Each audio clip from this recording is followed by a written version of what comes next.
The CBS Radio Mystery Theater presents...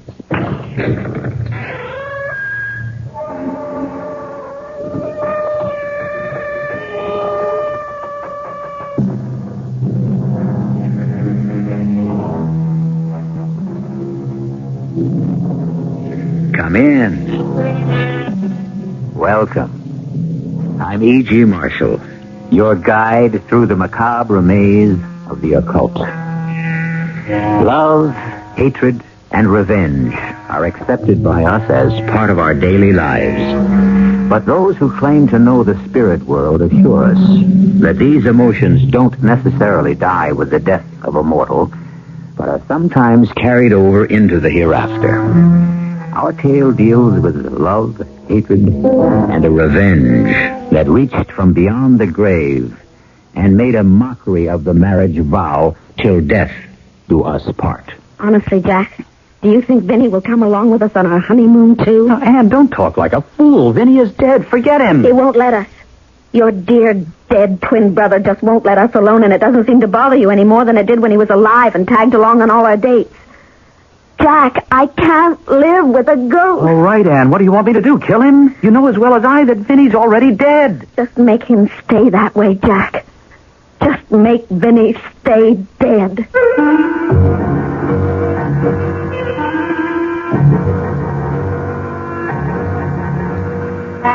Our mystery drama, An Identical Murder, was written especially for the Mystery Theater by Murray Burnett and stars William Redfield and Elliot Reed.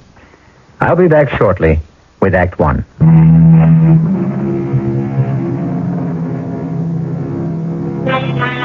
That thin line between love and hate has been walked by tellers of tales ever since tales have been told. For other storytellers, the line between life and death became a thoroughfare on which they balanced fascinating tales of terror. Today, we cross both lines, love and hate, life and death, as our path leads us to the ultimate unknown terror.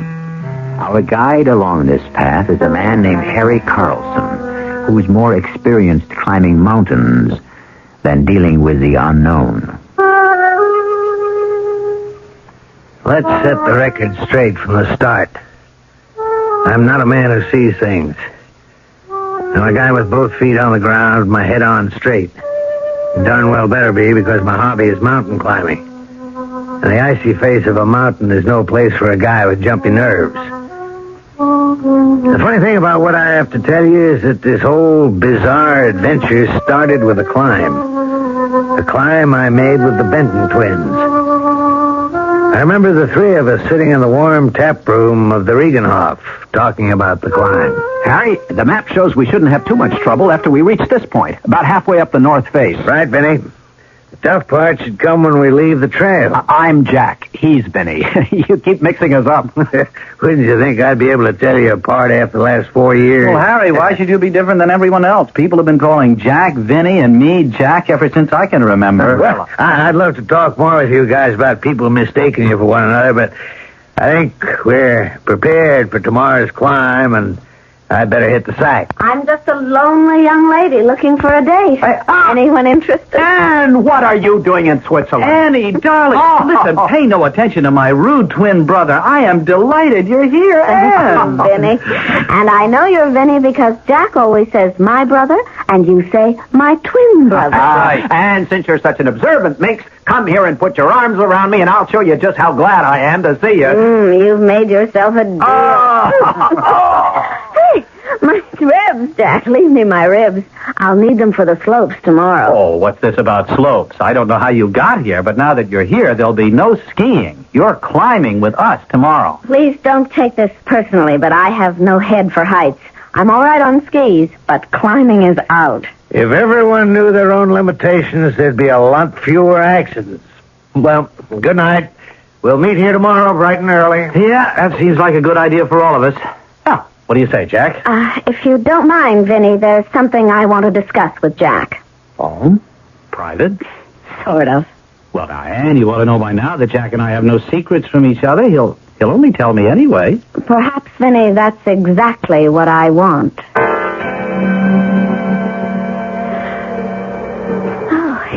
beautiful up here, Jack. Just beautiful. And so are you.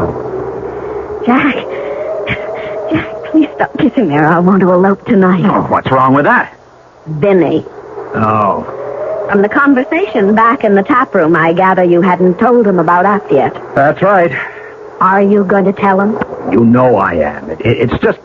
Well, you know how Vinny feels about you, and he is my twin brother. And don't I know it?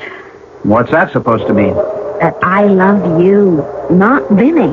That I want to live with you, not Vinny. And? That it may be hard for even me to tell you apart physically, but there's a world of difference between you. I'm in love with you, Jack. And Vinny had better be told, and soon. So that's why you've come. You traveled 4,000 miles to pick a fight. Oh, not really. My boss sent me to Paris to check on some designs, and I was so close I wanted to see you. And I was right. You still hadn't told Vinny about us. And it isn't easy. Vinny loves you, too. But it's you I'm marrying. You really don't understand how close Vinny and I are. It's something... Well, being twins... I can't explain it. That's been the story of our entire courtship. Wherever we went, there went Vinny also. Sometimes I felt as if I was getting engaged to two men. You never told me you felt this way. I've been thinking this way for a long time, and I'm desperate. An ultimatum? No. I'm too much in love with you, Jack, to give you ultimatums. All I want to know is, am I engaged to two men? If I am, tell me, and I'll see whether I want to be. But tell me, or tell him.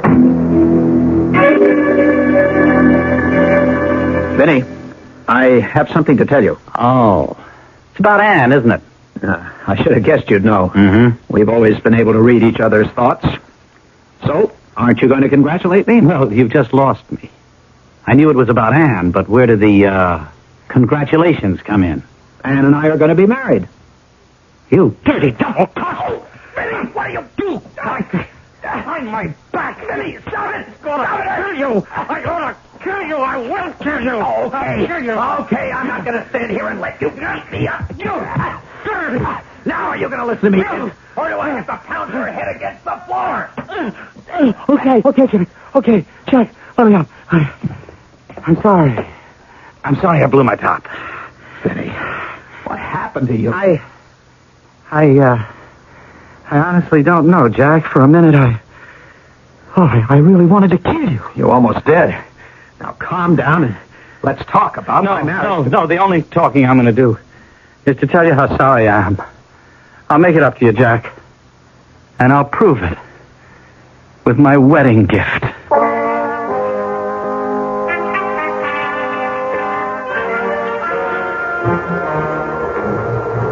How you doing, fellas? We're okay, Harry. Why don't you let Jack speak for himself, Vinny? There you go again, Harry. I am Jack. And I'm Vinny. And I'm doing okay, too. How far are we from the summit? I'll keep you straight somehow. Jack's the low man on the line, and Vinny, you're next, right? Right. How far from the summit? Not too far. Couple 100 feet or so. Uh-oh. Trouble? Yeah, a little. Oh, what is it? There's a pretty easy path to the summit, but to get there, it looks like a tough traverse right in front of me. How tough? I don't know. But I don't want to get you guys started on it until I do a little more exploring. Well, how long do you think it'll take? Oh, not too long. I don't want to untie my rope. You guys be all right? We'll be fine. Hey, the wind seems to be getting stronger. Yeah, it is. And a storm can be real trouble. Maybe we have to forget the summit and start back down, huh? No, let's give it a try, Harry. Go and take a look at the traverse. Oh, okay. Well, watch yourself. Vinny, you hang on to my rope. All right. I'll tie on again when I return. Hey, that wind's really rising. You okay, Jack? Fine, Ben. How about you? Well, I'd like it better if we were a little closer together. Can you come up a few steps? Why not? Hang on to the rope. Right. Hey, Ben, don't let the rope go slack. I'm having trouble. I'm slipping. What's that? I can't hear you. Ben, I can't get a foothold on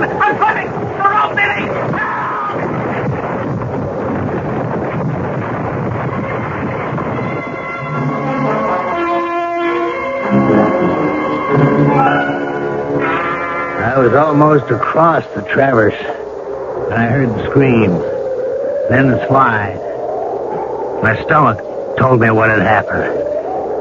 I looked, and I saw the one man clinging desperately to the face of the mountain, the empty rope dangling from his waist. Hang on! I'm coming to get you! Hang on! I couldn't help it. I tried, but he was gone before I could get the rope around me to hold him. Don't think about it, Vinny. Just hang on till I reach you. I'm not Vinny. I'm Jack. What? Wasn't Jack below you? I could have sworn that Vinny was where you... Vinny's gone. Dead. And I'll be following him unless you get to me. You can call me anything you want, but whatever you call me, the fact remains that I'm Jack. And Vinny's at the bottom of the mountain. I dreaded going back to the Reingehof. I didn't know which I feared most. Losing a man from my team, or having to tell Ann Slater that Vinny had plunged to his death. Fortunately, Jack spared me the latter ordeal. But I was put in the middle of a strange and painful scene. The fault was mine, Ann. All mine. Vinny called to me and I pulled on the rope, but it slipped, and then he was gone. I'll never forgive myself. Never. That's the wrong way to think. I haven't heard Ann say it's wrong. In fact, I haven't heard Ann say anything since we came back. I don't know what to say. I'm too shocked. Well, that's understandable. Maybe we ought to get a doctor. Oh, no, thanks, Vinny. What am I saying? I called you Vinny. Oh, of course. Vinny is on your mind, and... Oh, no, Jack, don't hold me. I just want to be alone. Oh. I'm sorry. I'll see you in the morning. It looks as though it's going to be a difficult situation for you, Jack. She'll get over it. She has to. Because she's a girl I love. And I'm going to marry.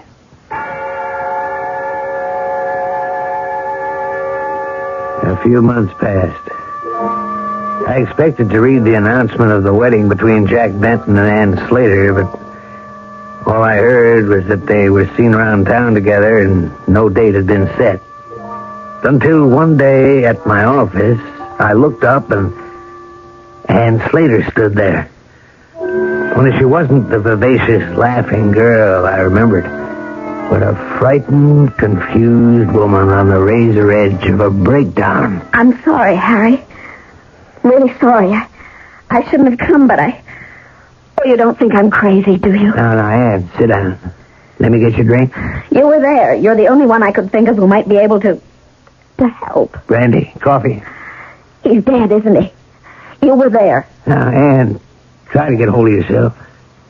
What is it? That's what Jack keeps telling me. He says it's all in my mind, but I know it isn't. It isn't. Ann, why don't you start somewhere and explain so that I can understand? It's Jack. And Vinny. Vinny? You know how close Jack and Vinny were, but what you couldn't know was that all the time Jack and I were dating, Vinny was along. Well, what does that have to do with this? Heaven help me, but I think we still are. I think we still are a threesome.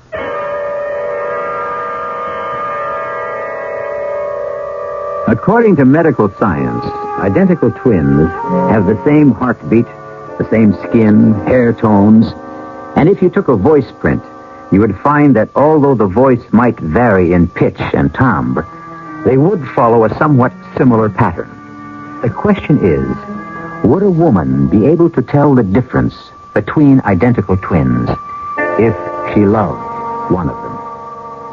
I'll return shortly with Act 2.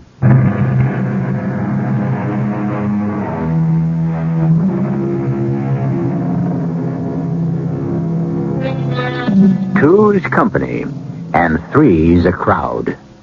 But I'm puzzled about which kind of a third party on a date is more disturbing.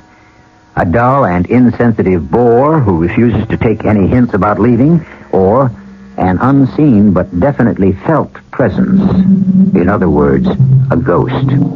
Ann Slater is trying to explain how she feels about this ghostly third party as we continue with our strange tale. I feel so disloyal. You must remember I'm the one who's supposed to help Jack forget about his brother's unfortunate accident. And it seems I just keep reminding him of it instead. Man, you still haven't made it clear to me just why.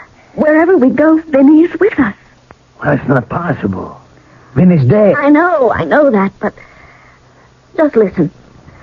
Last night, we went to the pump room for dinner. Good evening, monsieur, madame. I have your table over here. As you see, monsieur, it's set for 4, but I'll have the busboy remove 2 place settings, and you will have more room. Oh, thank you, Captain. I appreciate that. And, monsieur, may I recommend our special salad? They're all on the table up front. You may serve yourself. Thank you. Merci. And then the strangest thing happened.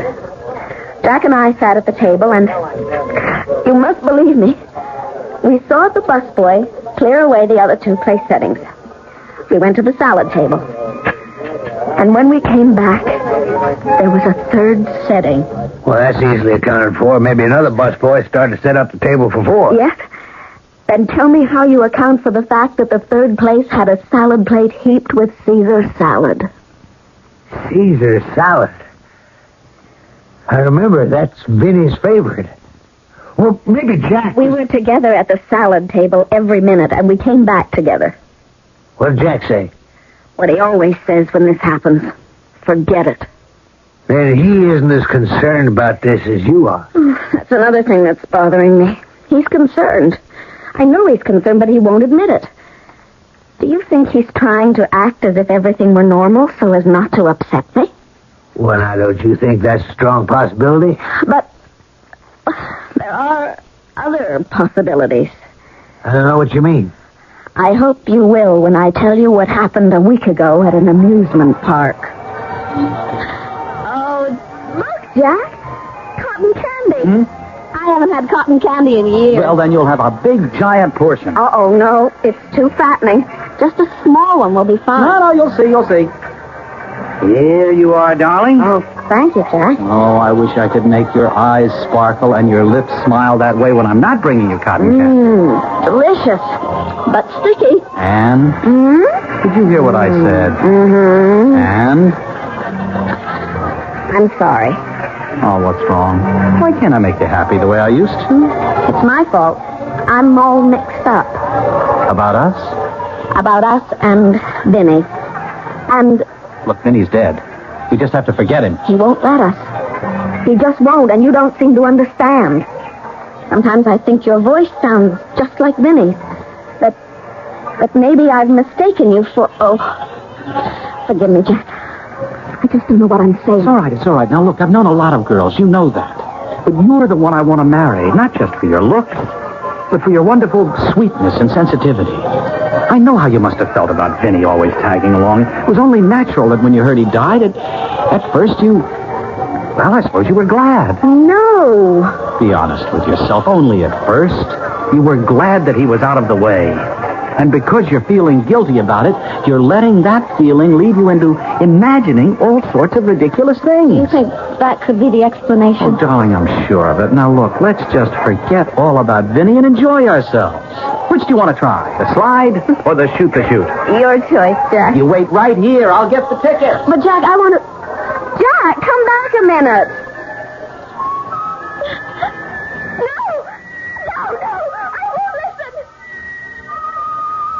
I heard Sweet Sue, just as if Jack were right beside me. But how could that be if he was off buying tickets? I heard it. All right, Anne. All right. Now, you thought you heard it. Oh, no one believes me. I'm not sure what it is you want me to believe, Anne. You were also there when it happened, on the mountain. You would know definitely which one of them fell. Well, I heard the shouts, but I didn't actually see. There's one way we could be sure. One way there'd be no doubt at all. How? Fingerprints. If the body could be recovered. No chance. Not at least until the spring thaws. But, Anne, It still wouldn't explain the strange happenings. Maybe not. But can't you see that I'm terrified I'm marrying the wrong man? If I knew which one had died on the mountain, at least I'd be sure about the man I'm supposed to marry.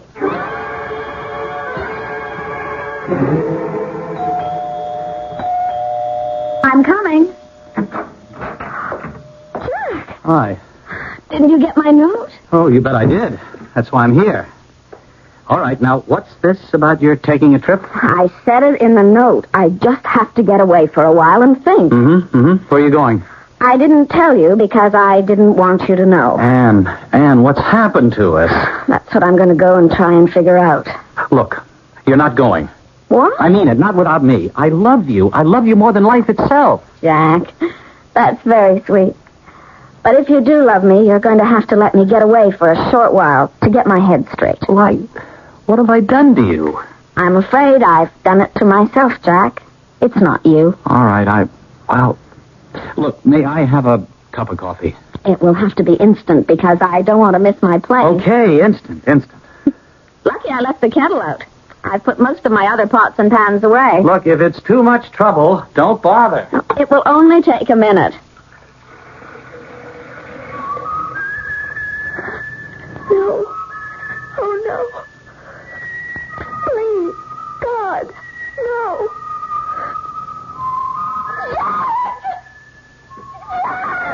Anne, what is it? What's the matter? You've been sitting in that chair all the time, haven't you? Yes, of course. I mean, you didn't come into the kitchen, did you? Well, darling, I told you I've been here. Now, Anne, what is it? What happened? Nothing. I just got frightened. Darling, come on, tell me. I thought I heard you whistling Sweet Sue. You thought, sweets? Well, why should that get you so upset? As a matter of fact, I was. No, but I heard it close up in the kitchen with me. Oh, you see, I'm worried about your being alone. The kettle. I'll get your coffee. All right. Look, at least let me drive you to the airport, will you? Please forgive me, but I have to finish packing. Here's your coffee. All right. What about the airport? Let me think about it while I pack. 3 valises? How long are you thinking of staying? Until I feel I can handle the situation. You can close the one on the love seat. All right. Is it all right if I put my coffee on the night table? Be my guest. Your guest. I'd rather be your husband. Oh, love.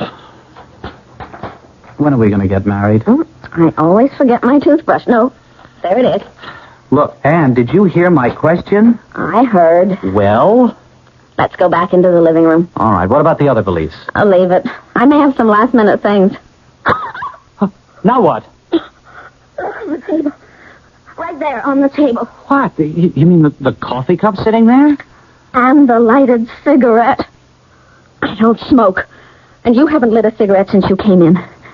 Now I know I brought only 1 cup in from the kitchen, and you left it on the night table in the bedroom, so how can you... Now, Anne, calm down, please. Now you know why I'm going away. And you also know why I may never come back. I just can't go on like this, Jack. I can't.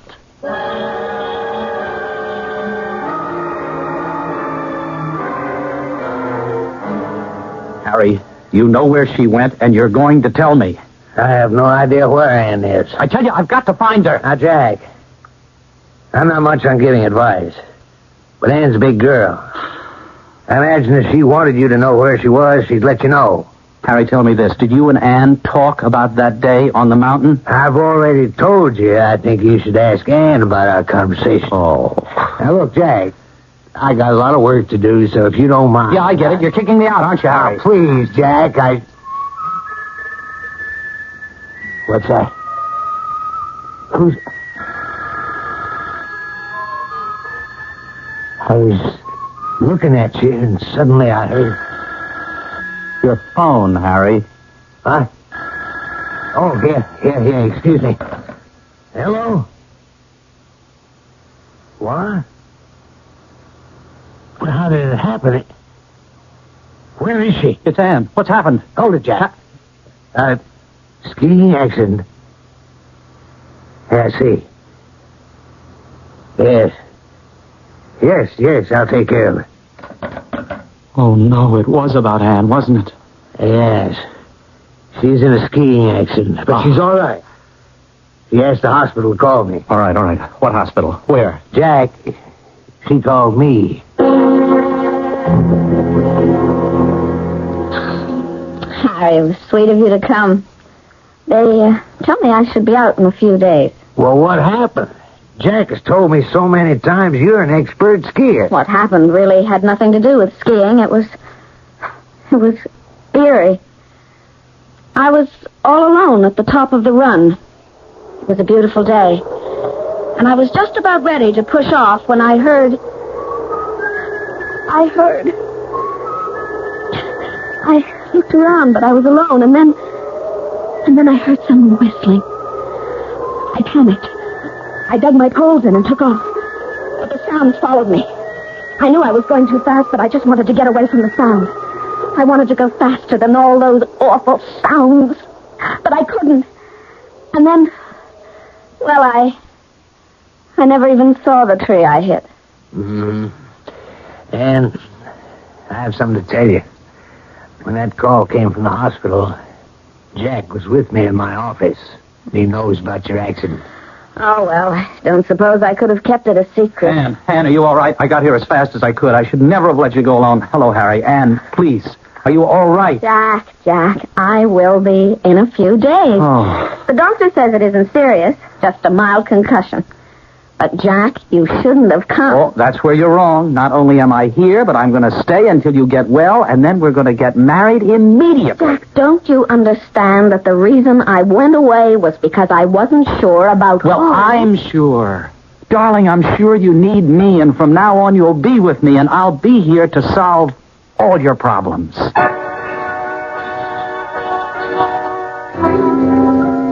Having the man you love by your side in times of trouble can be a great comfort. But it also can be greatly disturbing if you're not sure whether the man by your side isn't the wrong man, the wrong twin, and perhaps even a murderer. We'll be back shortly with a resolution of our Anne's dilemma.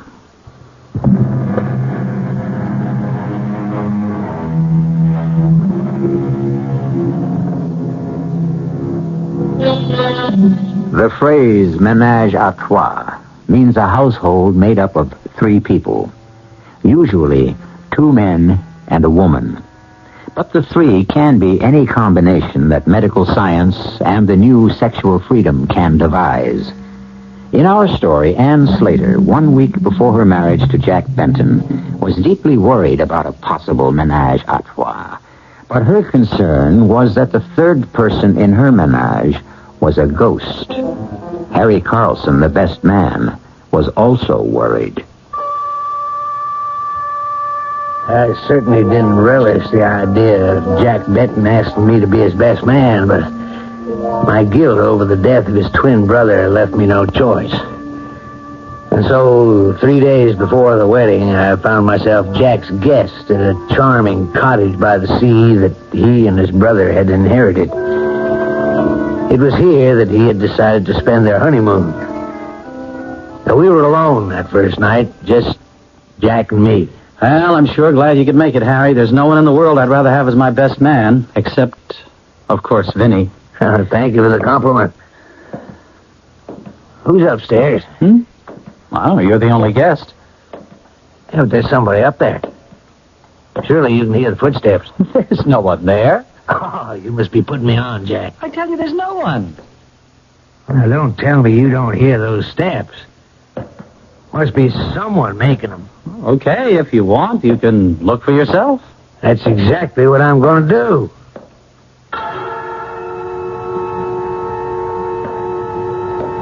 Hello?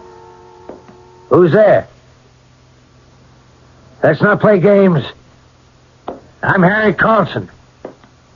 There's someone in the bedroom? Hello? Hello? Jack? Are you up here? Jack, what the devil's going on? The next day, when Anne called and asked to see me privately, I knew what it was about, and I dreaded the meeting. But there was no way out. I met her, as she asked, at a little restaurant overlooking the sea. We can't look at the ocean, but this table's far enough away from everyone so that we'll have some privacy. How are you, Anne? You look completely recovered. Physically, I'm just fine, but mentally, Harry, I just have to find out if I'm going crazy or... You spend a night with Jack in the beach house, and I want to know if... If I heard anything strange. Yes. Whenever I'm with Jack, I don't know how exactly to describe it. There's always a feeling of another person. A presence. Someone else there. Did you feel that too? You're not crazy, Anne. Oh, thank heaven. You felt it too. Harry, I think you saved me. From what, Anne? Sometimes I'm absolutely sure that the man I'm going to marry isn't Jack, but Vinny. Now I know what I have to do. I'm going to call the wedding off. I thought it was supposed to be bad luck if the bridegroom saw the bride before the wedding. I think it's only on the same day or something like that. And alone here in your room at the motel, what will people say? What will people say when they hear that there's not going to be a wedding? You know, I've always loved your sense of humor, until now. I'm not joking. No, you're not. I don't mean I won't marry you. I will just as soon as you level with me. Don't you see I can't go into a marriage with a man who just laughs off something that's terribly important to me? Anne, please, I'm not doing that. I simply don't know what you're talking about. When you do, maybe we can go ahead. Okay, all right. I have been lying to you. Oh, Jack. But why? Why did you lie? Because, darling, I didn't want to worry you. I thought Vinny would go away. Then it is. Vinny, or his ghost. You wanted the truth, didn't you? Yes. Then you're going to have to be able to face it. You knew, of course, that Vinny was in love with you. I knew.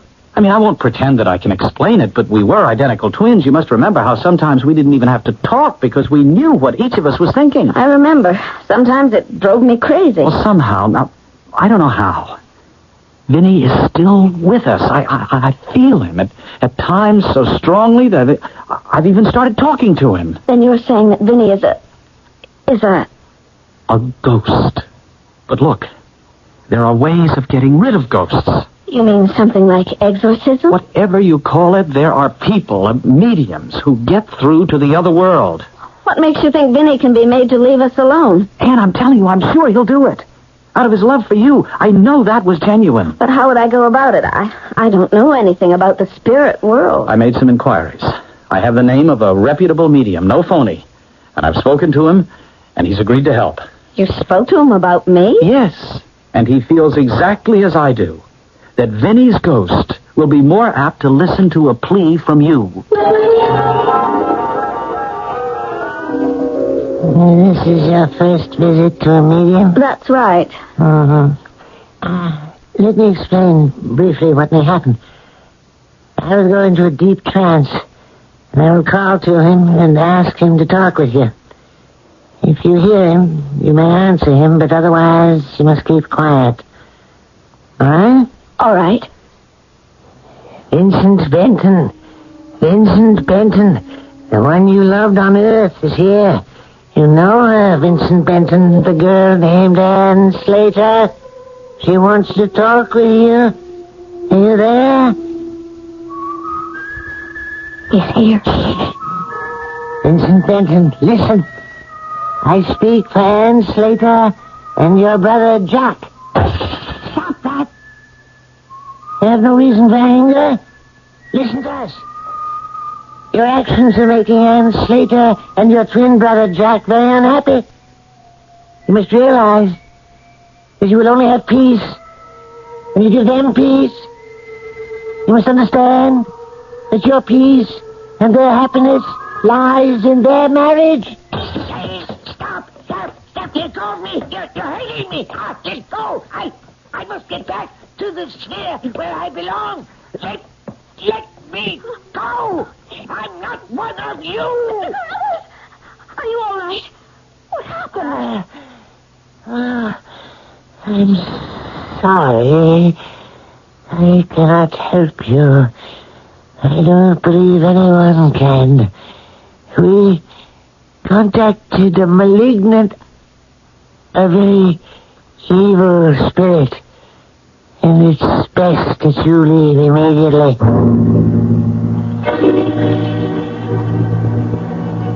And the wedding took place just as planned. As I followed Jack and Ann up the aisle, I felt the hair on the back of my neck stand up. I looked around. Everything seemed perfectly normal until Jack took Ann's hand. Oh, your hand's like ice, Jack. Harry, do you have the ring? I handed Jack the ring. And suddenly my blood ran cold. Because very faintly, I heard it. I knew that Anne had heard it too, because I saw her lips tighten. But her hand was steady as the ring went on her finger. And then it was over. And they were man and wife.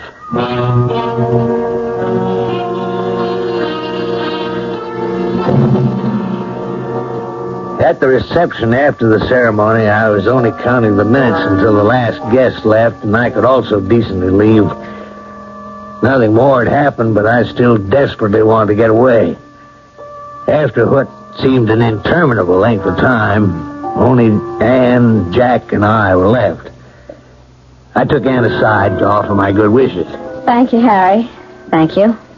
I owe you a lot. Oh, you don't owe me a thing. It's just... you sure everything's going to be all right? You heard the whistling at the ceremony, too. Don't worry. Jack and I have made up our minds. We'll be fine. Yes. Yes, I'm sure you will be. I'll just go back to the cottage, pack my bag, and clear out. This is going to sound silly, but Jack and I decided we wanted to be in the cottage alone for the next few hours. Well, of course, I understand. What time should I drop by? Half an hour or so. Jack and I are walking back along the beach.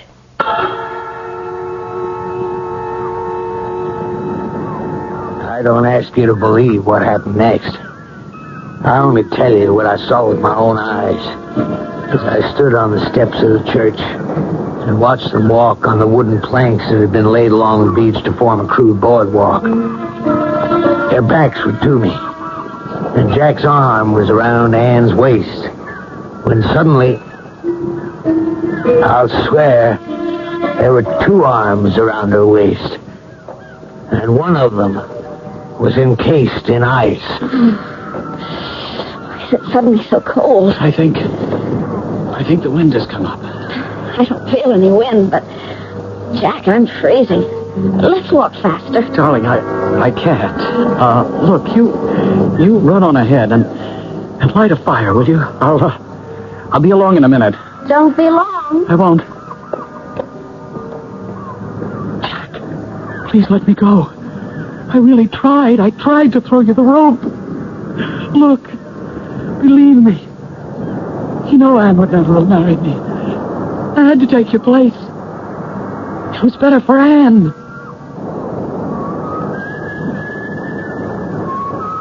Oh, please, Jack.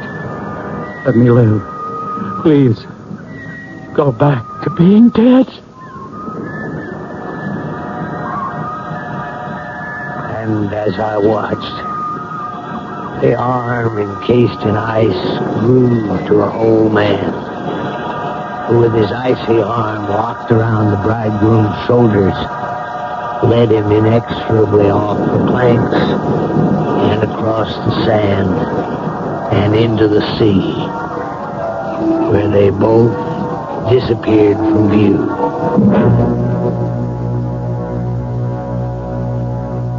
As Harry Carlson told us, you don't have to believe it. But I have to report that the bridegroom's body was washed ashore on the following day. Coroner's finding? Death by drowning. There was, however, no explanation offered as to why the new bridegroom had suddenly decided to go swimming by himself with his clothes on. I'll be back shortly.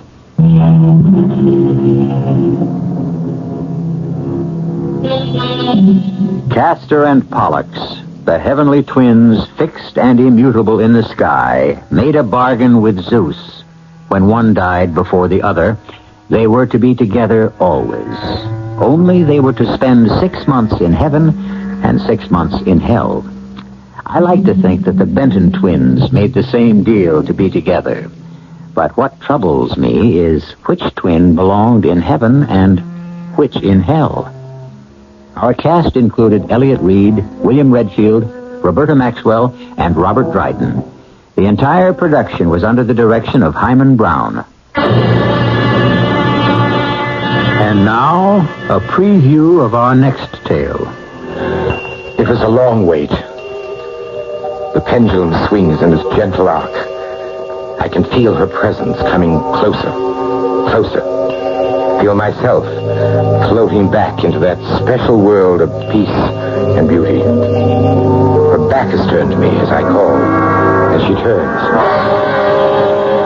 But it is no longer Wanda's face I see. It's the face of the slovenly, mocking little witch I have taken into my house. Bad enough she invades my waking life. I will not let her spoil what few dreams I have left. Old instincts explode, and I reach towards her, ready to strangle her for daring to try to take Wanda's place. Radio Mystery Theater was sponsored in part by Buick Motor Division and Uncle Ben's Long Grain and Wild Rice. This is E.G. Marshall inviting you to return to our Mystery Theater for another adventure in the macabre. Until next time, pleasant dreams.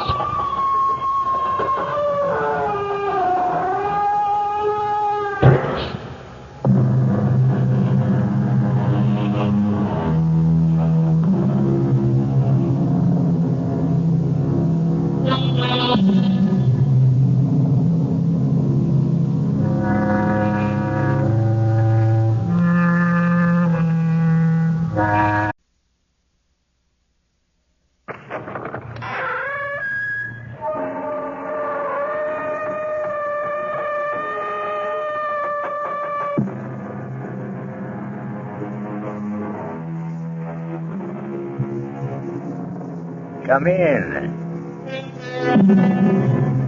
Welcome. I'm E.G. Marshall, and I want very much to tell you the story of a young lady named Barbara. Everyone is more or less mad on one point, said Rudyard Kipling, the famous English writer. And I'm inclined to agree with him, since I myself am more or less mad on the point of mystery. But our sweet heroine's madness took a strange turn, as we shall soon discover in the unfolding of the tale entitled, All Living Things Must Die.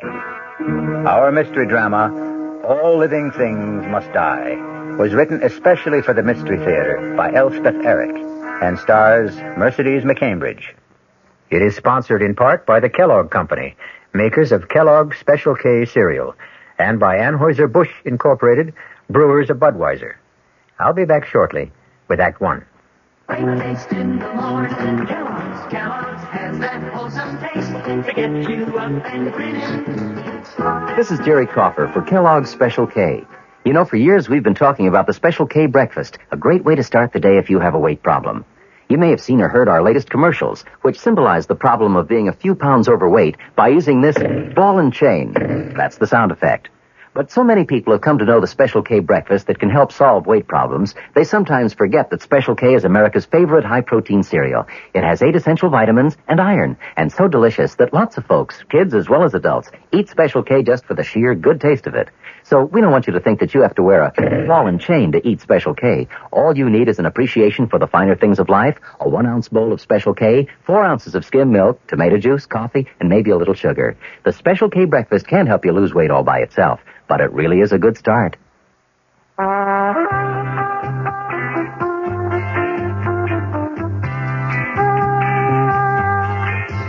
No matter what you're saving for, that's what Suburban Savings for Suburban. Suburban Savings offers you an easy way to borrow without touching a penny in your regular savings passbook account. Just let Suburban loan you the money. It's called Suburban Savings Passbook Loan. You can borrow up to 90% of the total amount you have on deposit at reasonable rates, and you can pay off your loan at your convenience. When your loan is repaid, you still have all of your savings intact, plus interest. So if you need money, why not take a loan from Suburban without touching your savings?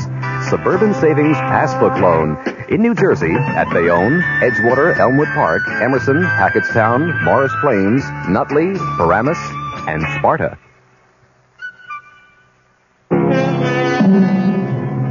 Now begins our story of the lightly demented Barbara, a lovely lady of 31 or 2, even 4 or 5.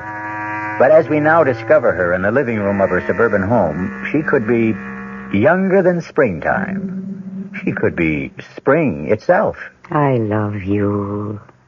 I love you all. You are my darlings, my pets, my very own treasures. Oh, how beautiful you are, and how much I love you.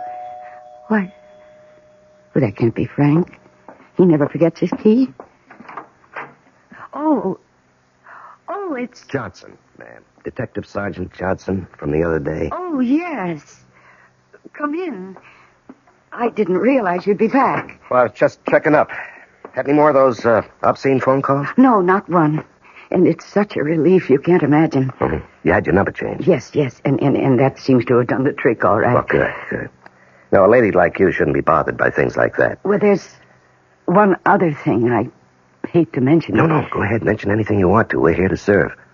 Well, it could be my imagination, but every once in a while, I see a man sort of hanging around across the street, not doing anything in particular, but just hanging around. Mm-hmm. Any special time of day? Yes, usually about this time.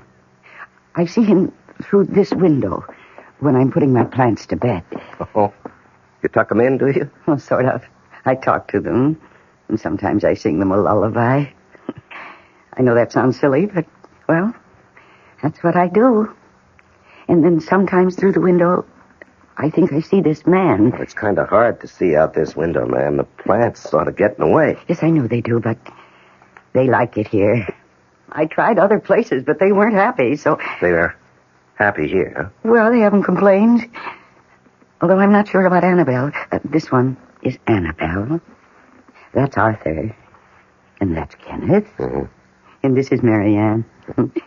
And that spider plant over there is Michael. Oh, Michael's in great shape, isn't he? Oh, yes, he is. Are you laughing at me? Please don't. Do I look like I'm laughing? My husband laughs at me sometimes. I wouldn't know why. Oh, because... Now, you see this one, Marianne? Mm-hmm.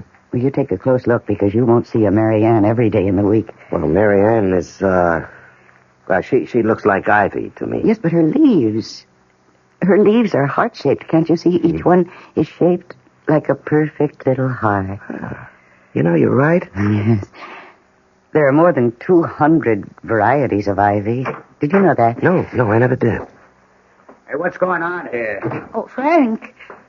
That's my husband. Frank, this is Detective Sergeant Johnson. Ed Johnson. How are you? Pleased to meet you, Mr. Murray. He came to check up on those phone calls. Oh, yeah, from the degenerate. I told Barbara she should answer him back in his own language. Oh, Frank, please. Let him have it. Give it to him right between the eyes. The ears, I should say, in this instance. Well, I'll be getting along. Well, I'll show you to the door. Say, listen, why can't you catch those freaks? Thank you for coming around, Mr. Johnson. Yeah, sure. I'll stop by again if it's all right with you. Oh, anytime, practically. I'm almost always here. And take good care of Annabelle. Oh, I will. And don't let Michael grow too fast. I'll do my best. Good night, Mrs. Murray. Good night, Sergeant Johnson. And thank you. Now, don't you mention it. What was all that about? Well, I told you. The phone call. I mean, all that whispering, all that buzz at the door just now. Oh, we weren't whispering. What were you talking about that I wasn't supposed to hear? Nothing. He just said, I don't know, something about the plants, that's all. What does he know about plants? Well, nothing much. When he was here the first time, and just now before you came in, I told him about them. He knows that I talked to them and that they have names. He was just being friendly, Frank. That's being friendly? Dropping in all the time when I'm not here? Only twice. This was only the second time. He's a kook like you. Freaked out over a bunch of plants. He was only expressing an interest. What's interesting about a bunch of plants with no flowers? Look at them. They take up the whole window. You got them strung all over the place, up to the ceiling, hanging down. They're vines, Frank. There's silver lace and philodendron and ivy. Now, whatever they are, they're dumb. Plain dumb. I wouldn't object to a nice pot of tulips, something like that, sitting on a table. Like a nice spot of color or a hyacinth. They smell good. But these things... Don't hurt them. Don't. I got no use for them at all. Get rid of them, why don't you? No, never. You can't make me. Oh, boy, you sure cry easy. What did I say was so terrible? You said get rid of them. Well, all right. Forget I mentioned it. What's for dinner? It's Swiss steak. Again? Well, it's been a whole week. Well, get it on the table, because I got to get out of here early. You mean you're going out? I got a date to go bowling. Tonight? Well, certainly tonight. What do you think, next year? But you were out last night, and the night before. And I may go out tomorrow night, the night after that, so what? Frank, I get so lonely. Well, read a book, watch TV, listen to the radio. But almost every night and all day. Well, all right, talk to your plants. That's what you got them for, is it? Have a nice little conversation with Michael and Mary Louise and Archibald, whatever you call them. Never mind. Just never mind. Well, look, I'm going to take a quick shower and then we'll eat. 10 minutes on the outside, okay? Okay. Oh, Arthur. Annabelle. Tell me that you love me. Marianne, do you love me? Michael. Dennis. Oh, somebody love me. Please. Somebody love me or I'll die.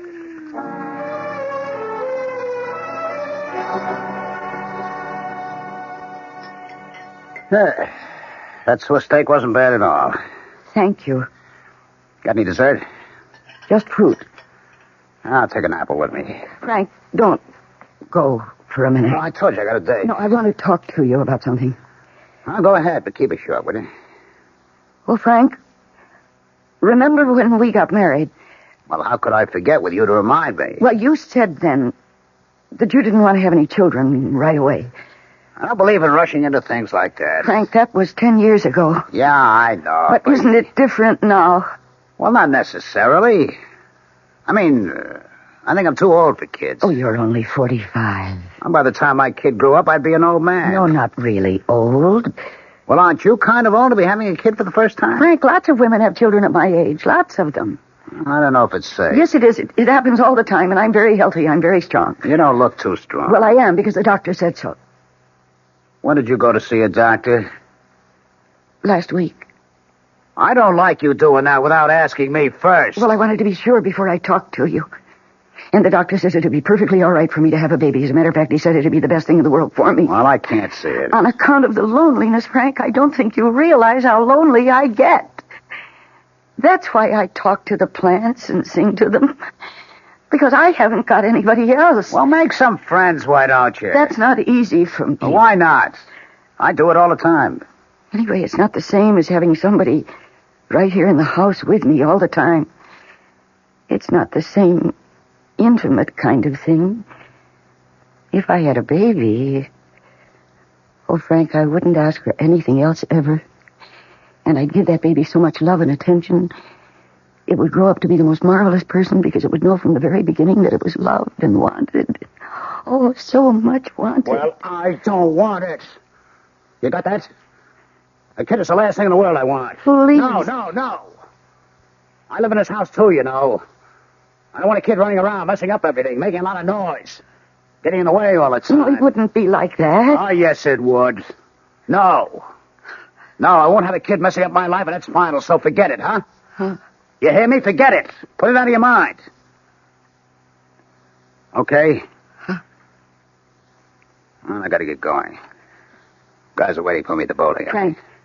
All right, now what? No, I won't keep you a minute. I haven't got a minute. Please, less than a minute. Well, okay, spill it. When I was at the supermarket this morning, there was this dog. A dog? Oh, boy. Really, a very pretty dog, and so sweet. And he was just wandering around. Nobody knew who he belonged to, or if he belonged to anybody. He's just a stray, as far as anybody knows. No dog. And he has this cute little tail that curls up right over his back, and great ears that stand up straight and then flop over. And he's mostly black with a kind of white face. Barbara, we've been through all this. I will not have a dog in my house. Now, that is how it is, and I don't want to talk about it now or never. You understand that? Yes. I gotta go. Frank? I said I gotta go. Just one more thing. There's this man hanging around outside. What man? Hanging around where? I was telling Detective Johnson about it. This man sort of hangs around across the street. And I thought, if he's a prowler or a dangerous kind of person, well, a dog would be protection for me, see, when I'm alone. What makes you think this guy is dangerous? I don't know that he is, but every night now when I'm watering the plants just before you come home, I can see him through the window, just sort of standing there and looking around. This window? Yes. He looks kind of shifty, Frank. And if I had a dog, I'd feel safe. I can't see it. Yes, right across the street. I can't see on account of these dumb plants. Don't hurt them. Why do they have to grow them so damn long? Just part them very carefully. Here, let me. Oh, no, I can do it. There. Can you see that man? I see him. Barbara, you're a nut, you know that? Why am I? That's the guard they hired at the high-rise. They pay him to watch the building. Of course he's here every night. That's what he's paid for. I didn't know that. Are you trying to con me into letting you have a dog for protection? But it won't work, Barbara. The answer's still the same. No dog, no baby. Just be happy with these dumb plants. They're bad enough. Taking up the whole bloody window, spilling all over the place. I hate you. Yeah, look, I'll let you keep them. I hate you. I wish you were dead.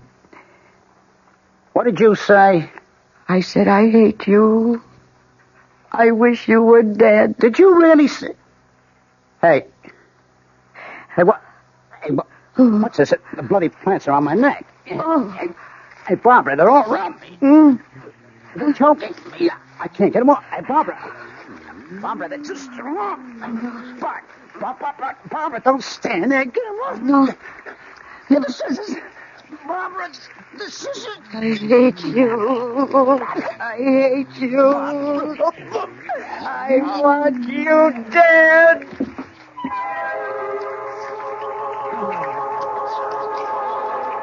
We'll return shortly for the second act of All Living Things Must Die. Hi, I'm Goldilocks. Miss Goldilocks, if you please. And I'm a professional taste tester.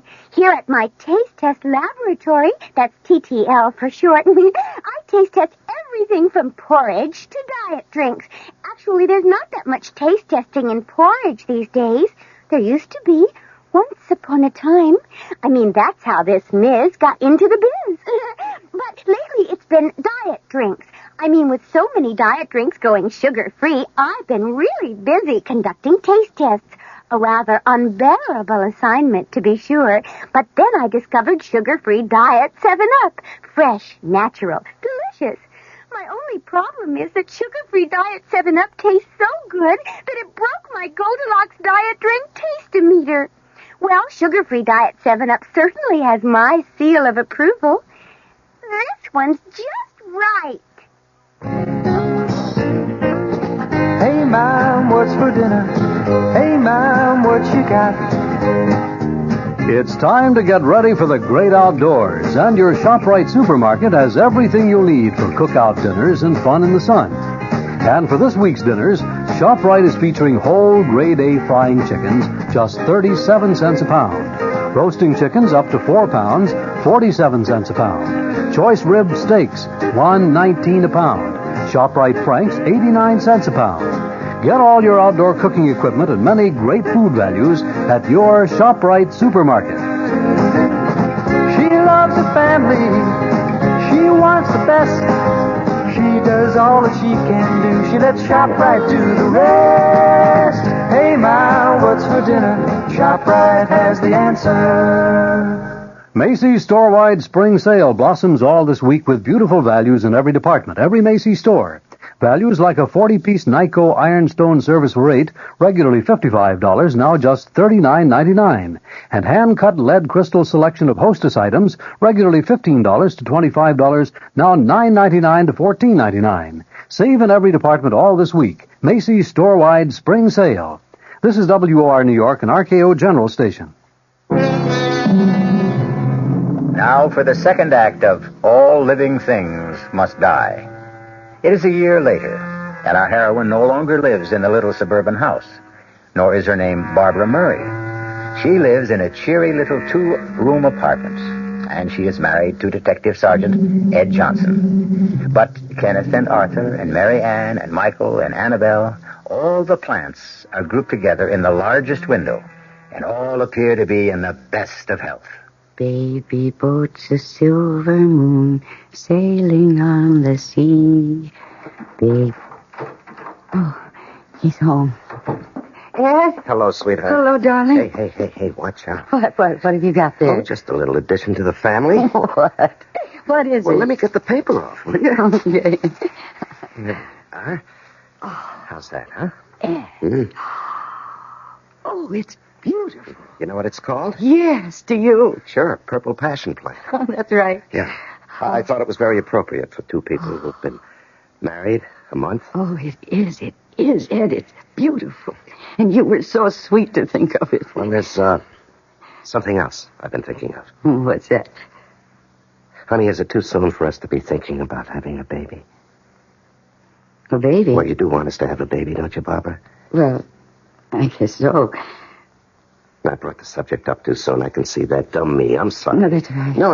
I was stupid. Forget I mentioned it, huh? Only, it doesn't do any harm to think about it a little, does it? No. I guess it doesn't do any harm to think about it.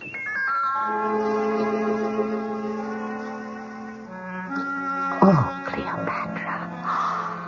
You're growing very nicely, dear. It would take a little while before you'll be as long as Annabelle. And you'll probably never be as long as Michael. But then very few plants are. But you're so healthy and strong. And I love your purple leaves. You're very beautiful, my darling. Yes, you are. Oh, he's home. Darling, you're home. Yep, I'm home. Hey, look what I brought with me. What? Oh, no, it's a dog. Huh? Oh, isn't he darling? Yeah. He wandered into the station house about a week ago. We've been feeding him, and he's been sleeping there. Look, his tail curls up over his back. Yeah, he's got a great disposition. Oh, my.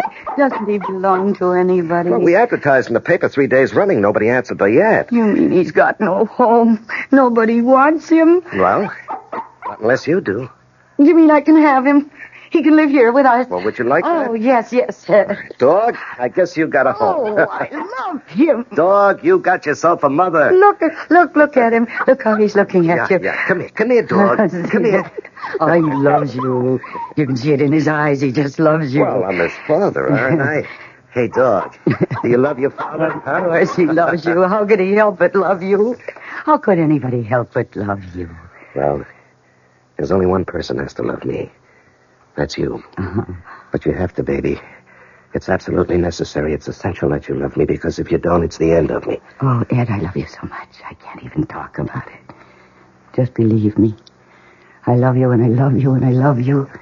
When you're here and when you're not here, and when you're asleep and when you're awake, and when you talk and when you don't talk, and when you look at me and when you don't. I love you all the time. That's a lot of love. I've got more. More? Anytime you need it. Honey, look, we've been married better than half a year now. When are we going to start having a baby? Oh, I don't know. Pretty soon?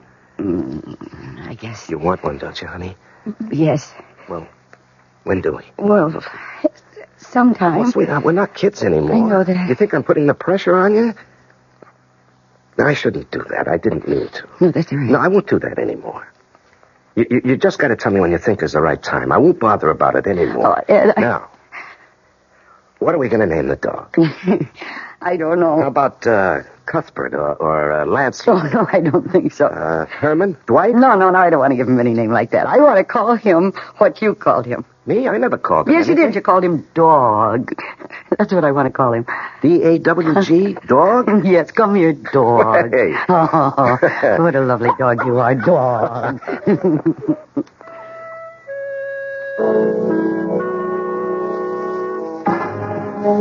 Hi, darling. Hello, love.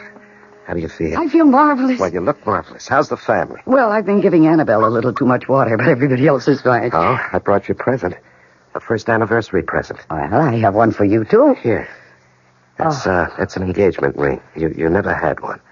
Oh, Ed, this is lovely. Do you like it? Oh, yes, I love it.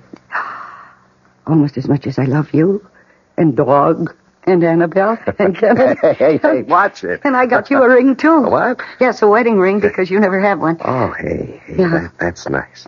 That's real nice. Is it okay for a man to wear this? It just shows everybody that you're married. Well, everybody knows I'm married. Does everybody really know you're married? Well, I talk about it all the time. Do you Sure. really? Do you Sure. talk about it? Well, I'm married to you, so naturally it's you I talk about.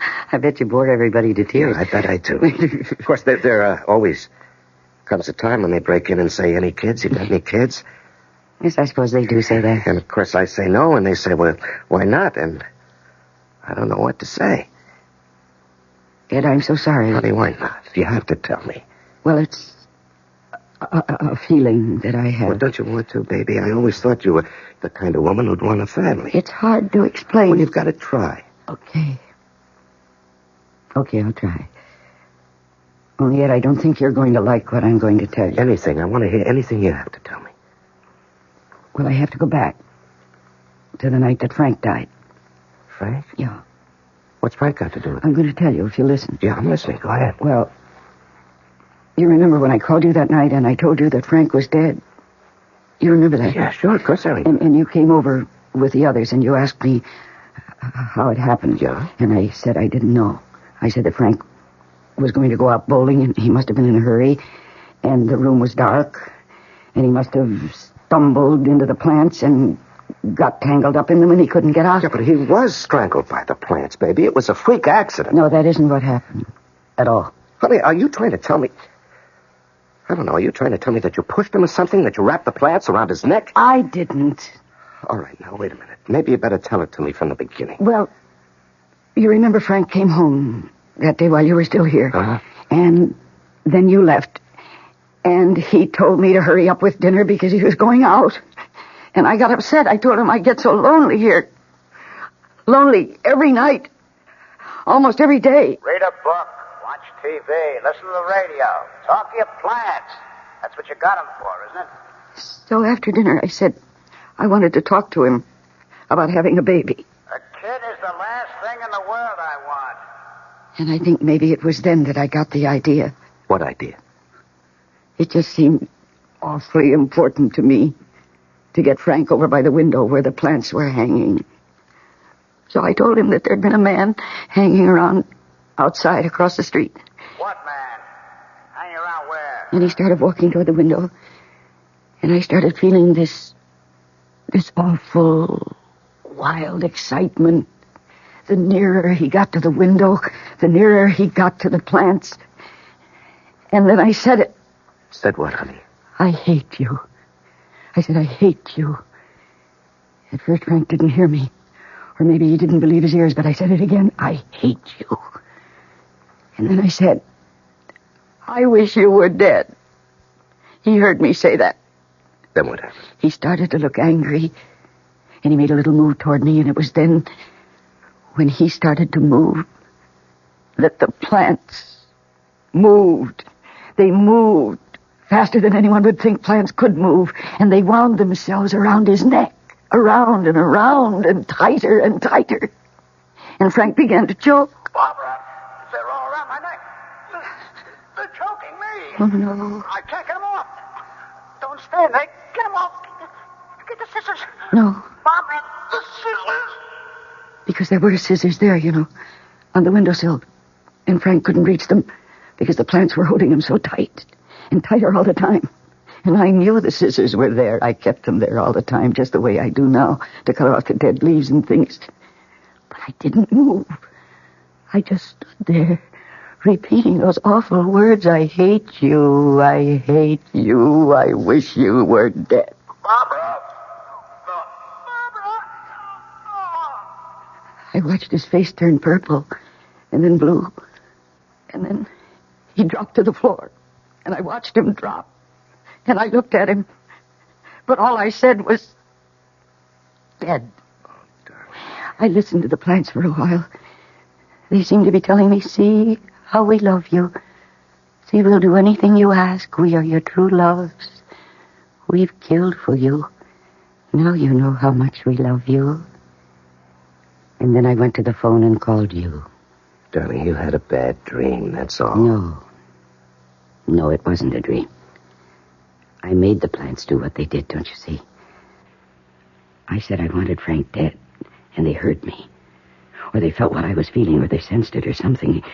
And because they love me and because they know that I'd never kill anybody, of course they went ahead and did it for me. Sweetheart, even if what you say is true, if it could be It true, is you true. never laid a finger on But Frank. I'm an accessory, don't you see? I wanted someone to kill Frank.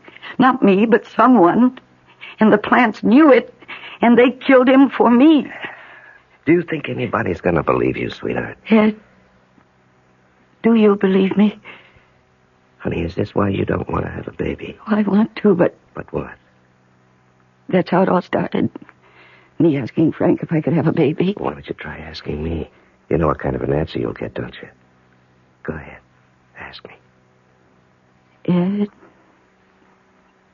is it all right? Is it?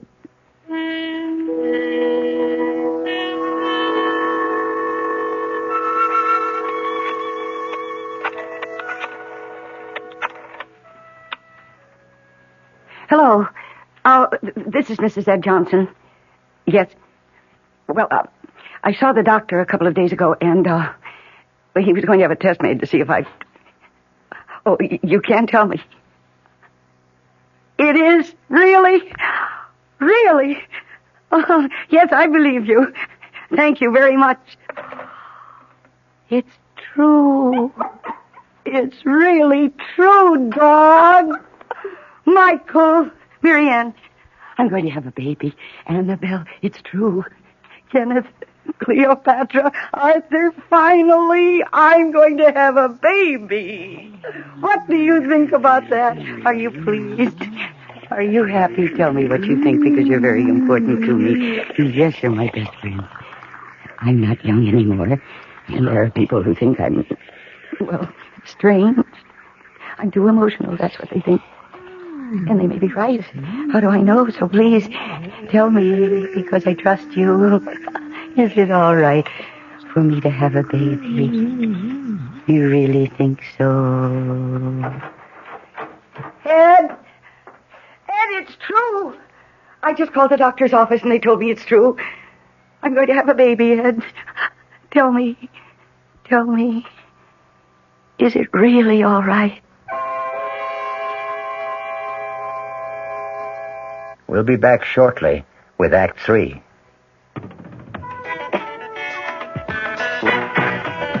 When you say Budweiser, When you say Bud, you've said a lot of things nobody else can say. When you say Bud, you've gone as far as you can go to get the very best. Yeah. When you say Bud, you tell the world you know what makes it all the way. When you say Bud, you say you care enough to only want the king of beer. there is no other one. There's only something less. From the king of beer, it's being all the rest. When you say Budweiser, you said it all. You said it all. Anheuser-Busch, St. Louis. Macy's store-wide spring sale blossoms all this week with beautiful values in every department, every Macy's store. Values like all wool pile oriental design rugs, regularly $200, now just $150. Save in the rug department on worsted wool, imported, woven Saruk, and Kerman designs. Save in every department all this week. Macy's store-wide spring sale. Aren't you glad? Aren't you glad for things that make a happy day? Aren't you glad? Aren't you glad you found a love to grow and stay? Aren't you glad that we're pulling together? Aren't you glad that we're feeling free? Aren't you glad? Aren't you glad? Aren't you glad? Aren't you glad? Aren't you glad? Aren't you glad just to be? Aren't you glad? Aren't you glad for feeling cool and clean all day? Aren't you glad? Aren't you glad you've done your best to stay that way?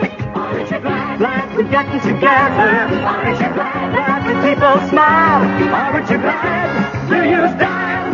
Aren't you glad? Do you style? Aren't you glad? Aren't you glad? Do you style? Aren't you glad? We're still in a little two-room apartment, and the plants still hang in the window, but everything else is different, for it is precisely 8 months since we last heard her voice. There. They're gone. Ed, they're gone. What's that, honey? The movers have gone. They took the last chair out just now. Oh, I hope they don't break anything. Oh, sweetie, they won't. Don't worry about it. Oh, I don't worry about anything anymore. Do you mean that? Sometimes I try to worry, because after all, I used to worry all the time. I mean, I worried all my life, but now I can't worry. I've forgotten how. It's being pregnant. Well, maybe I ought to try it. Oh, I'm so sorry for you, you know that. How come? Being a man, you can't ever be happy the way I'm happy. I've got my own way. I feel so complete, So fulfilled? I guess so. As though there'd been something missing from the day I was born, and now I've got it. I was so unfinished before, but now I'm complete. Just you wait till we get settled in the new apartment, baby. Wait till we get the little baby's room decorated and the crib moved in and all that other stuff. Shouldn't we go over there now? Well, I suppose we ought to give the movers time to get there. No, I want to go now. I can't wait. Yeah, neither can I.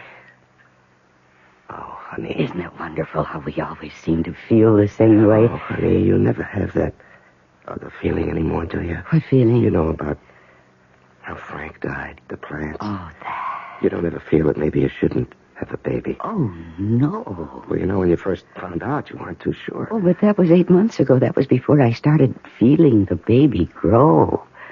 Before I knew that it was going to be my baby, my child.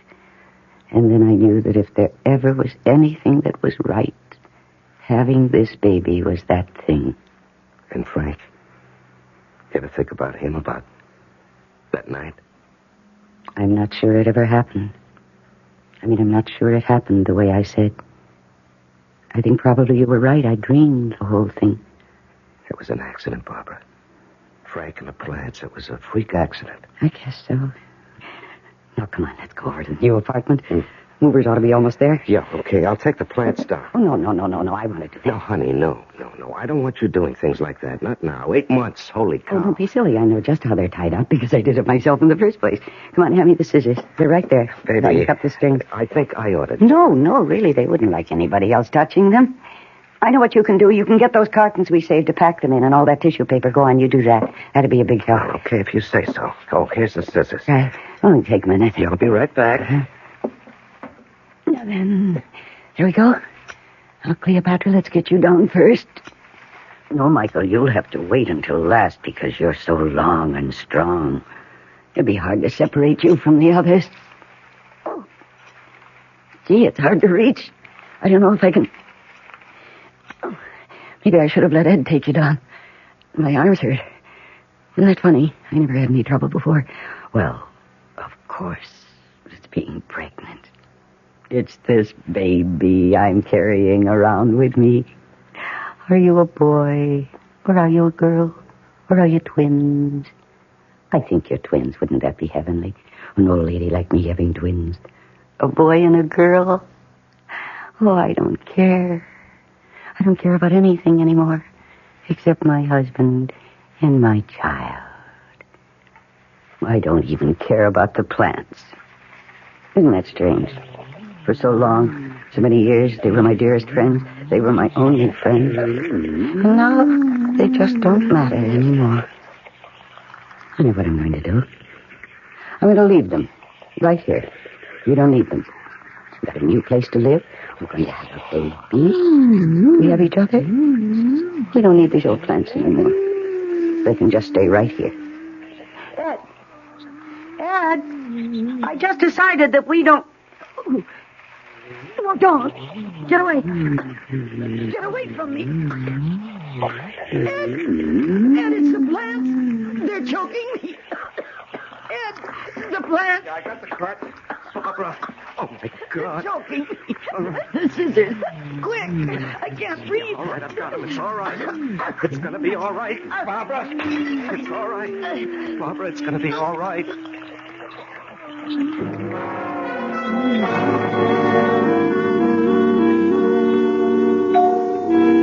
Barbara, are you all right? What'd the doctor say? He says I'm all right. I can go home. Did you tell him? How could I tell him? I made up something. I said I got tangled up in the clothesline. That was the first thing that came into my head. Anyhow, he didn't ask me many questions because he could see that I wasn't really hurt. I was just scared. Oh, you sure had me scared. Well, they didn't hurt me much, really, the plants. Well, why should they hurt you at all? You love those plants. Ed. While I was taking them down, it was harder than I thought it would be, and my arms got tired. Well, I told you to let me do it. And I stopped for a minute, and then I thought, why am I bothering with these plants? Taking them down and carting them to the new place and then putting them up all over again. So I thought, I'm not going to do that. I'm just going to leave them. I'm happy. I've got everything I want. I don't need them. I even think I said that out loud. And they heard me. Yeah, Barbara. But it wouldn't have made any difference. They didn't have to hear me say it out loud. Because they knew what I was thinking. Honey. No, you see, you can't live that close to somebody for so long and so close without knowing what she's thinking. And they knew that I was going to go off and leave them. After all our years together, I was going to abandon them. I didn't care anymore what happened to them. And they knew that. Oh, no, it's just hard to conceive of plants. They wouldn't have killed me, Ed. They didn't even really mean to hurt me. They were just saying, don't go. Or if you must go, take us with you.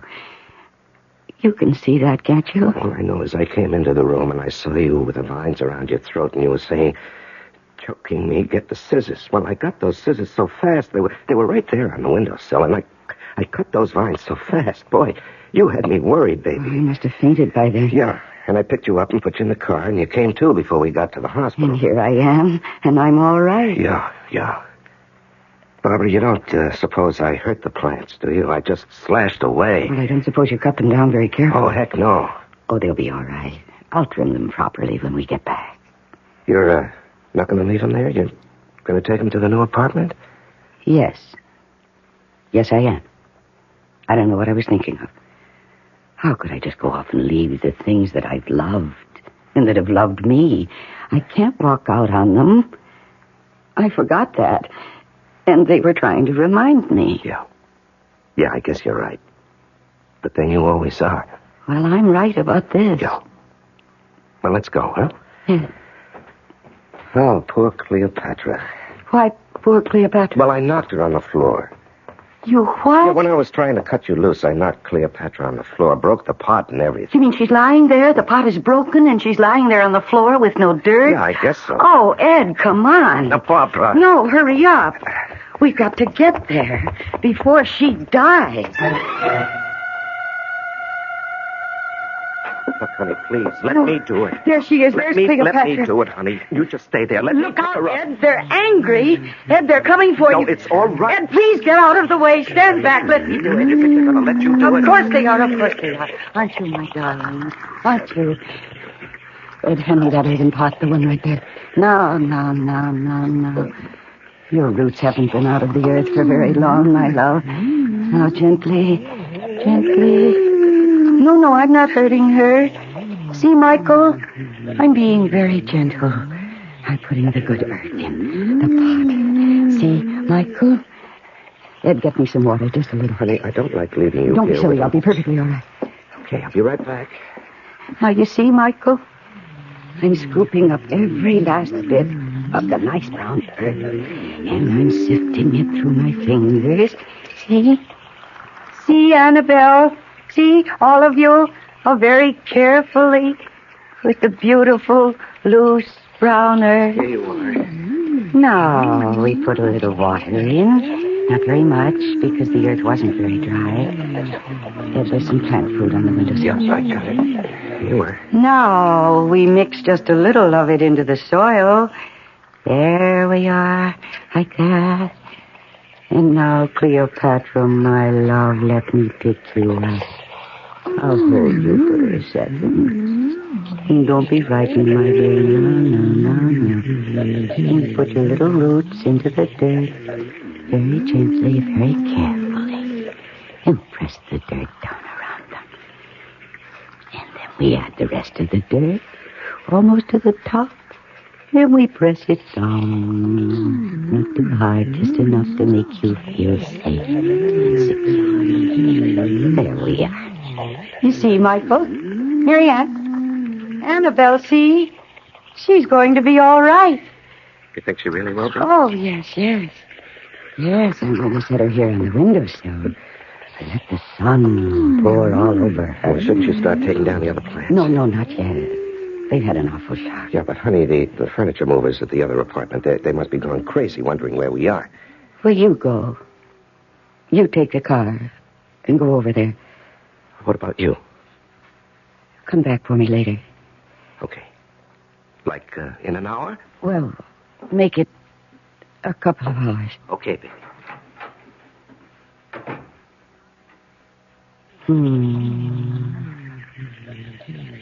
Baby boats of silver moon, sailing on the sea. Yes, my dear ones, rest. Rest, my darling. Sail, baby, sail out across the sea. Only don't forget to sail home again to me. Only don't forget to sail home again to me. The next time you pass by a plant, stop and look. Make a little bow or tip your hat. And if its leaves flutter and make a sound, listen. It may be trying to tell you something. I'll be back shortly. Commuting. We're big on that. Time is money in the business world. That's why Ozark offers commuter flights that get you there and back the same day. Don't ever let a few hundred miles stand between you and big business opportunities. If you're long on work but short on time, let Ozark make your day pay off. Commuting, we're big on that. Jet to Champaign, Urbana, Peoria, and Springfield, Illinois. Call Ozark or your travel agent. Macy's store-wide spring sale blossoms all this week with beautiful values in every department, every Macy's store. Values like Lee's Broadloom. Save $2 to $4 a square yard installed over sponge rubber padding. 35 styles, 500 colors. Regularly $12.99 to $21.99 a square yard. Now sale priced $9.99 to $17.99. Save in every department all this week. Macy's store-wide spring sale. Our cast included Mercedes McCambridge, Larry Haynes, and Ralph Bell. The entire production was under the direction of Hyman Brown. Radio Mystery Theater was sponsored in part by new sugar-free Diet 7-Up. This is E.G. Marshall inviting you to return to our Mystery Theater for another adventure in the macabre. Until next time, pleasant dreams.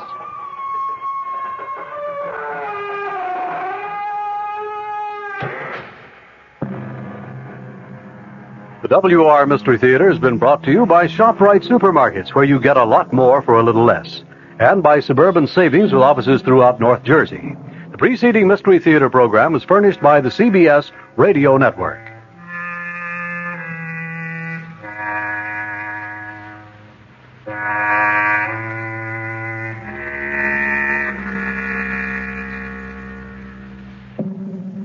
Stand by now for a chilling moment from tomorrow night's WOR Mystery Theater drama.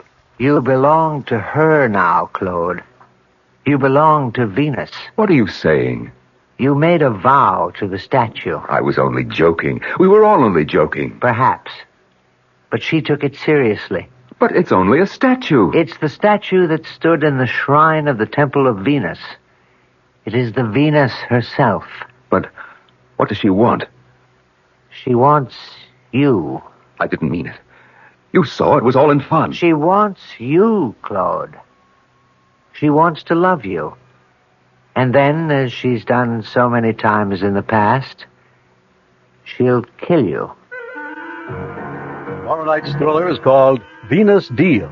It features Norman Rose and Joan Lovejoy and will be heard following Fulton Lewis at 7 o'clock right here on WOR Radio, the talk of New York.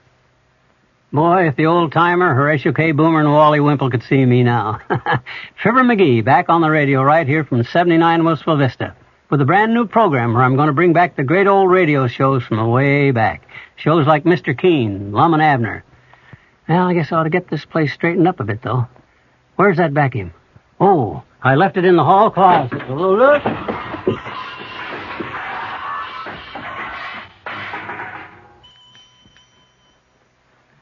Hear the good old days of radio tonight at 9:05 right here on WOR New York and RKO General Station. I'm Fulton Lewis in the Mutual Broadcasting System studios in Washington, D.C. Now, my commentary.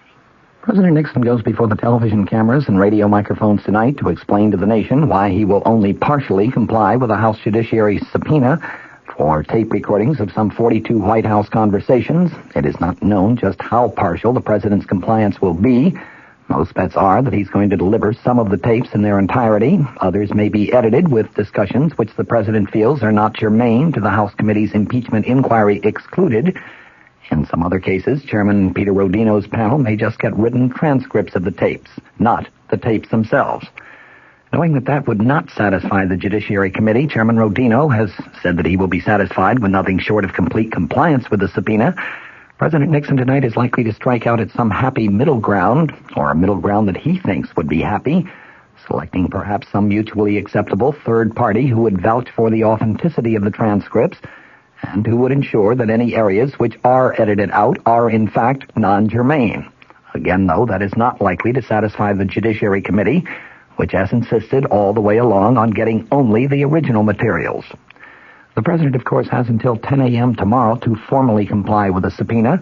It is an unprecedented situation in which a House committee is clearly treading on what some constitutional attorneys regard as sacred executive territory. The Constitution, remember, establishes 3 separate but totally equal branches of the federal government. Each has a right to remain aloof from the other.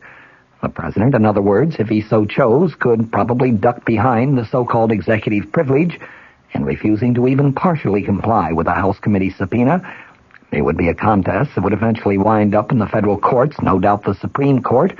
And technically, even if the Supreme Court were to side with the Congress, the president could just challenge the court to enforce its ruling, knowing full well that the Supreme Court has no enforcement powers. You can be sure, though, that even though these options may have crossed Mr. Nixon's mind at one time or another, they have never been seriously contemplated. There is an element of politics in his present dilemma. An impeachment threat is breathing heavily down his neck. He must be certain, on the one hand, that in responding to the demands of a panel of the House of Representatives, which has been charged with the initial impeachment inquiry, he does not establish any precedents which would do irreparable damage to the doctrine of separation of powers. The president must be equally certain, on the other hand, that he does not go so far down the road of executive privilege that he waves a red flag in the face of a potentially bullish Congress, angering it to the point where, for sheer spite, it might remove Mr. Nixon from office. Well, yesterday, a jury in New York acquitted the 2 men who were at the top of the official totem pole throughout the Watergate scandal. The 2 men who, it was widely charged, were more to blame than any others. Charges of presidential guilt have always been conditioned on the degree to which Mr. Nixon may have known about or cooperated with men like former Attorney General John Mitchell and former Commerce Secretary Maurice Stans in their quote-unquote crimes. Well, after a long and heated and belabored trial, it turns out that a jury in New York feels that neither Mitchell or Stans did commit those crimes. They were not guilty of 9 charges of criminal conspiracy. They were not guilty of lying to a federal grand jury in connection with a secret $200,000 cash contribution to the president's 1972 campaign. With that court decision, the bottom literally dropped out of the case against President Nixon. How on earth could the president possibly be guilty of some criminal cover-up of a crime if a court feels that a crime was not in fact committed? Granted, the acquittal of Mitchell and Stans yesterday does not completely absolve Mr. Nixon. There remains hanging the questions of H.R. Haldeman and John Ehrlichman and others, whether they tried to cover up the story of Watergate itself, and if they did, whether their actions in turn were done with the knowledge and blessing of the president. But remember, even if they are found guilty of criminal conduct, there must be further evidence beyond reasonable doubt, that there was knowledge and blessing from Mr. Nixon before the guilt can be assessed to him. Nothing short of that could, in the wildest stretches of the imagination, possibly satisfy the constitutional requirements for impeachment, and if public opinion has any influence on the jurors in the impeachment procedure, and you can bet public opinion will have a tremendous influence since those jurors are all politicians, members of Congress, well, the verdict yesterday in the Stans-Mitchell case is likely to have a considerable impact. It demonstrated clearly that at least a few charges of corruption within the highest levels of the Nixon administration in recent years were unfounded charges, and the public is bound to wonder, if Stans and Mitchell were accused falsely, isn't it just within the realm of possibility that President Nixon has himself been the victim of equally false accusations? That verdict in this respect is probably the first really good news that Mr. Nixon has had since the Watergate era started, a long 15 months ago. These are the events that shaped the past few days. The events of the next 24 hours are likely to go a long way towards shaping the political destiny of Richard Nixon as a person, and with him, of course, the political destiny of our entire nation. They will be hours of great historical significance, great historical importance. Another key point in the Stans-Mitchell trial was noted today by the foreman of the jury that acquitted the 2 former cabinet officers. She said that she and her fellow jurors doubted the truthfulness of one of the major prosecution witnesses, former White House counsel John W. Dean III.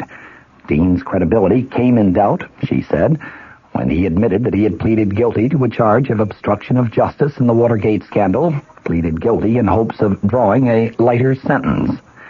Here in the nation's capital, Vice President Gerald Ford had some comments of his declaring that the jury's verdict in the Mitchell-Stans case, in the Vice President's words, says to me that John Dean's credibility has been severely eroded.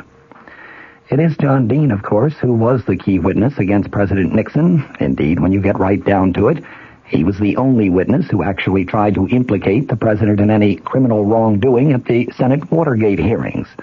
It is the same John W. Dean III who was slated to be a key prosecution witness in other cases which are still pending against other former high-level Nixon administration officials who have been accused of involvement in the Watergate scandal. You remove this John W. Dean III from the prosecution case, and that apparently is what the jury in the Mitchell-Stans case did, and all of a sudden you have a large sailboat with no wind in its sails. It's not good. The CBS Radio Mystery Theater presents...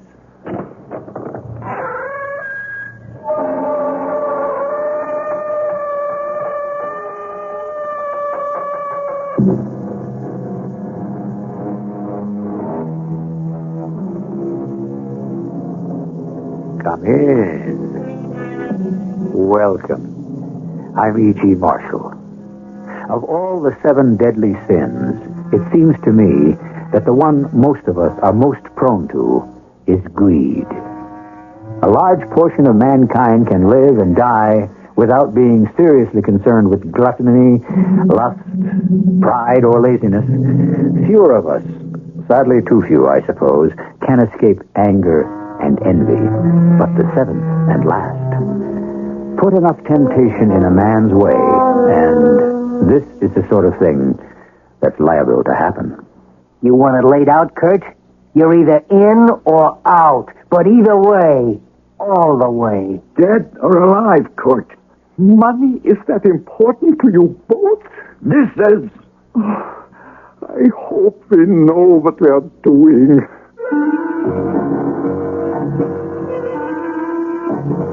Our mystery drama, The Instant Millionaires, was written especially for the Mystery Theater by Ian Martin and stars Bob Caliban and Ray Owens. It is sponsored in part by True Value Hardware Stores and Buick Motor Division. I'll be back shortly with Act One.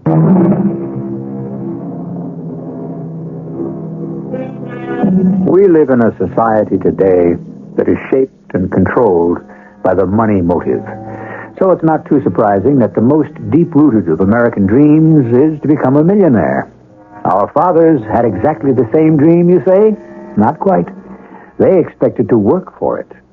Today, the sons would like it to fall into their laps, to become instant millionaires. But if such luck were to strike you, would it be worth it? Let's examine 3 actual instant millionaires. Look out, Mick! What? Cut the top! Look out! Oh. Holy mother. I'd like to get my hands around the throat of the character who stacked those trunks. They're all the same, Mick, the hell today. Don't give a hoot. You and me could have been killed. Well, they're not. One day, I'm going to give all this up and go back to my own business. Oh, what's that? A baker. I was a baker. My Emma, too. She still makes the best doodle this side of heaven. So why don't you? Money, my friend.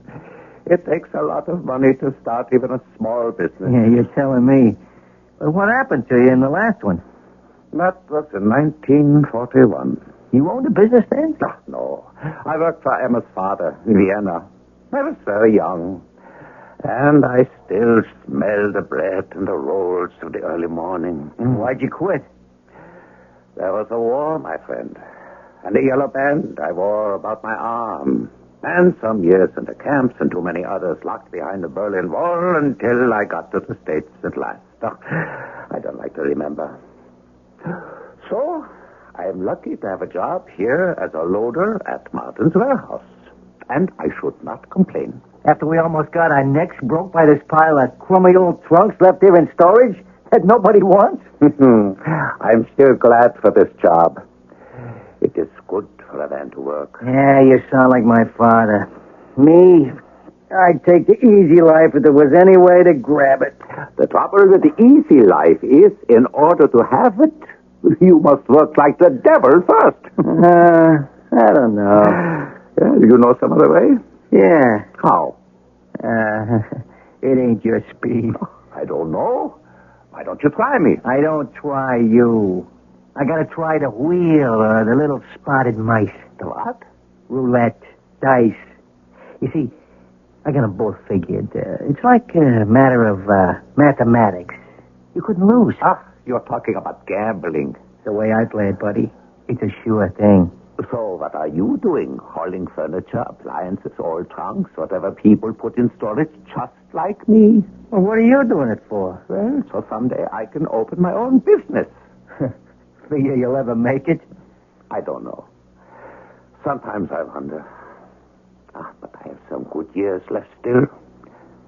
But what about you? A young man. Yeah, sure. 43 and over the hill. No wife, no nothing. Not even enough of a stake to play my systems. So, where's all this getting us, huh? We want to make a buck, we better get moving. What are we raking all through this old junk for anyway? Mr. Kutcher gave me this order to get some of these old trunks out to take to settlers. The auction house, huh? Mm-hmm. Yeah, so let's get moving. What do we got here? Let's see. 3 wardrobe trunks, 14 assorted suitcases, 7 cartons books, plus 1 trunk. What do you mean, 1 trunk? 1 trunk of books. Who puts books in a trunk? Well, that's me silly questions. A man who values books could put them in a trunk. Why? Well, it's safer than a carton, no? Who knows? If you trust the mover, accidents happen like this. Huh? Well, when we toppled over the pile of junk, you know. The trunk here. Either it wasn't locked or it sprung. Oh, wait a minute. What's the tag on it? MA543, what? Let me see. Yeah. 543-61-43. Oh. What? Oh, we really did spring the lock on it. Let me see if I can get that back home. Oh, what's the difference? Leave it. You can't. These people leave their things to be undisturbed. So there's an accident. Sue us. That is the trouble. They could sue. Who could sue who? What's the trouble here? No trouble, Mr. Cascio. The trouble, Mr. Caccio, is that this bin is overstacked. Too many things. Yeah, that's the whole trouble with this warehouse. Too many things. That's why we got to clean out. What happened here? Well, we opened the door to the bin, and before we could do anything, it all came tumbling out. Well, who's going to worry? This is all dead storage. This one trunk here got kind of forced open. Somebody might make a claim, I guess, on that. For what? What's supposed to be in it? Huh? Search me, the invoice says. Miscellaneous books. Books? What kind of books? They don't say. Listen, these trunks and cartons and all, you see, they're being auctioned off closed, as is. The only chance the company has to get back even part of what's owed. So, let's have a look at the book. Now, wait a minute. Suppose you do find some that may be worth money. Then what? We hook them, that's what. You mean steal them? Now, Kurt, we don't call it that around here. We just collect a little contribution. Who's to know? The trunk's unclaimed, and we fix it up again so it's locked. But that's dishonest. Like Mick says, who's to know? Let's have a look, huh? Can you get it open, Mick? Yeah, trust me. There ain't a lock old Mick can't coax. And this one's a piece of cake. It's half there. There. Now for the half.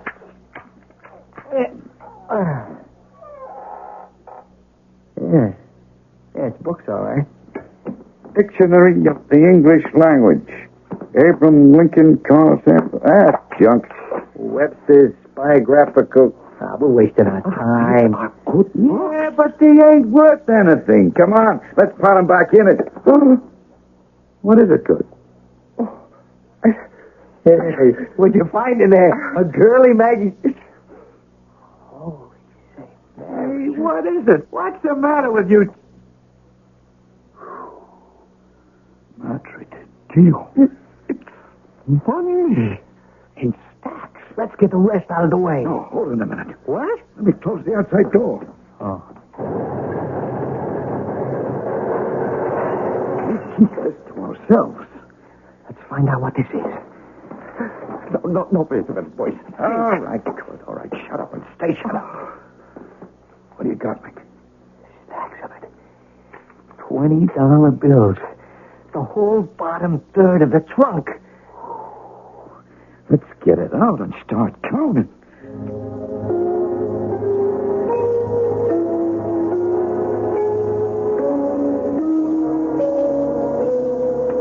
$3 million. $3 million. Are you sure? 1,500 packages of $120 bills. $3 million. Oh, 'tis God's will. It was meant to be. You mean to steal this? It's the chance of a lifetime. Found money. Money nobody knows about. There for the taking. What I could do with $1 million. What any of us could. You still want to open that bakery, Kurt? Yeah, with $1 million who wants to work, you could live like a king. Hey, what would you do, Mick? That's easy. Head for Vegas. And in a month, I'd run it into $2 million. Or 50. What about you, Sal? Me? I'd take me and a wife and the kids back to the old country. Get me a villa overlooking the Mediterranean and live like a couple. Can't take this money. It's dishonest. They're only dishonest if you found out. We had taken it, right, Mick? All the way. You better come in, Kurt. Oh, but I can't. Either you're with us or against us. This has to be between us three. Then split it between you and leave me out. To blow the whistle on us? If you felt like it? No way. Oh, you can threaten me all you want. But how can you force me? There could be an accident, Kurt. We almost had one as it was. Too bad about old Kurt Wiener. We opened the bin, and this heavy trunk full of books fell on him and crushed him to death. You wouldn't dare. For $3 million, old man, you'd be surprised what anyone would dare. Oh, it... Mick, no one's doing me out of this chance. Mick? You heard the man. I'm with him. Oh, I thought you was my friend. We're a million green ones or it's fake. Friendship has to sit back in second place. Oh, name of God, man, it's a miracle for you, too. It'll buy you everything you ever dreamed of. Think of what it would mean to Emma. Yeah, but how can we get away with it? I mean, this has to be someone's money. Wait a minute, correction. It was someone's money. Why can't it still be? Use your head, Kurt. Why would anyone leave $3 million in dead storage for 20 years unless he wasn't around to claim it? But how could we get it out away from the warehouse? I'm not thinking about that. Now listen to me. Look at all these suitcases. Some of them empty. As dispatcher, I can easily wipe out 3 of them on the records. And any one of them is big enough to carry our share. But, how do we sneak them out? We don't. Everything goes on a truck by bills of lading, right? Except I arrange it so there's no record of these 3 suitcases. I'm the dispatcher, and I make sure the truck that handles all this is loaded and driven by you 2. On the way to Sedler's auction rooms, we make 3 quiet drop-offs. Each of our suitcases. Yeah, but maybe somebody could question afterwards. If you're as smart as I mean to be, you won't be around here for anyone to ask questions. Oh, but money had to come from somewhere. Never mind that. We concentrate on where it's going to. Wherever it came from, nobody seems to know about anymore but us. And that's all that's going to know. We agreed. Okay by me. Kurt. Oh, Mr. Caccio, You want it laid out, Kurt. You're either in or out. All the way. Dead or alive, Kurt. The gambling is that important? Yes. And your dream of empire, Mr. Caccio? I got it in my hands. No one takes it away from me. To be a couple. Have you ever thought that buried money like this can only come from somewhere like that? I hope we know what we are doing. Heaven help us all.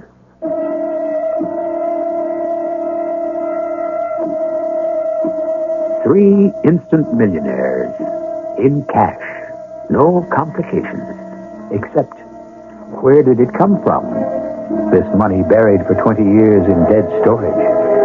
Will it really be worth all the dreams that Nick and Sal have for it? And will it prove to be as rewarding to Kurt, the one who had enough morality to resist the temptation but was not allowed to? And the most important question perhaps of all, will it really remain unclaimed?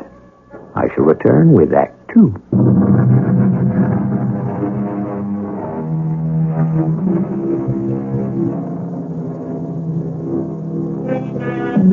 Sedler's Auction House is neither the most exclusive nor the cheapest.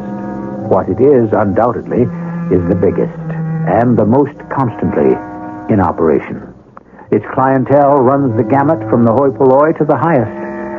On this particular day, we are following Gino Marino, the construction czar, and the latest of his long line of illicit ladies.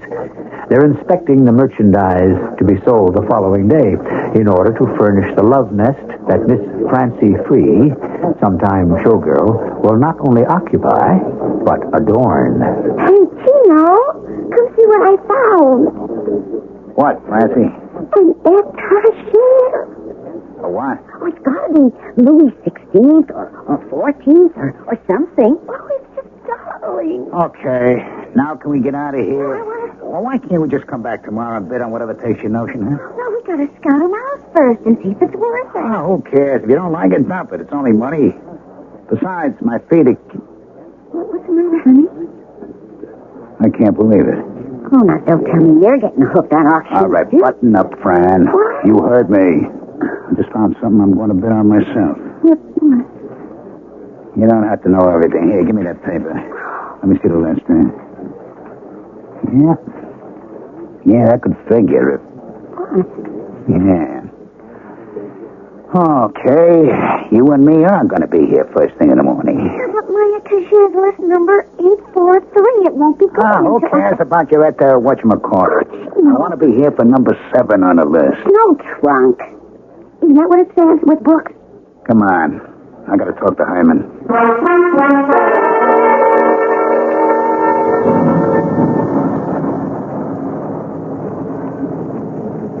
Okay, good night, baby. Oh, aren't you coming up? Not tonight. Pick you up in the morning for the auction. You be ready now, here? Well, sure, if you say so. You're not even going to see me yet? You got a door, man. I got things to say to Hyman. You know, you're not very romantic. Not when I got things on my mind. Come on, honey, blow. I get orders. What else can I do? Where to, boss? Home, Hyman. It's an early night. I have to be up in the morning, bright and fresh.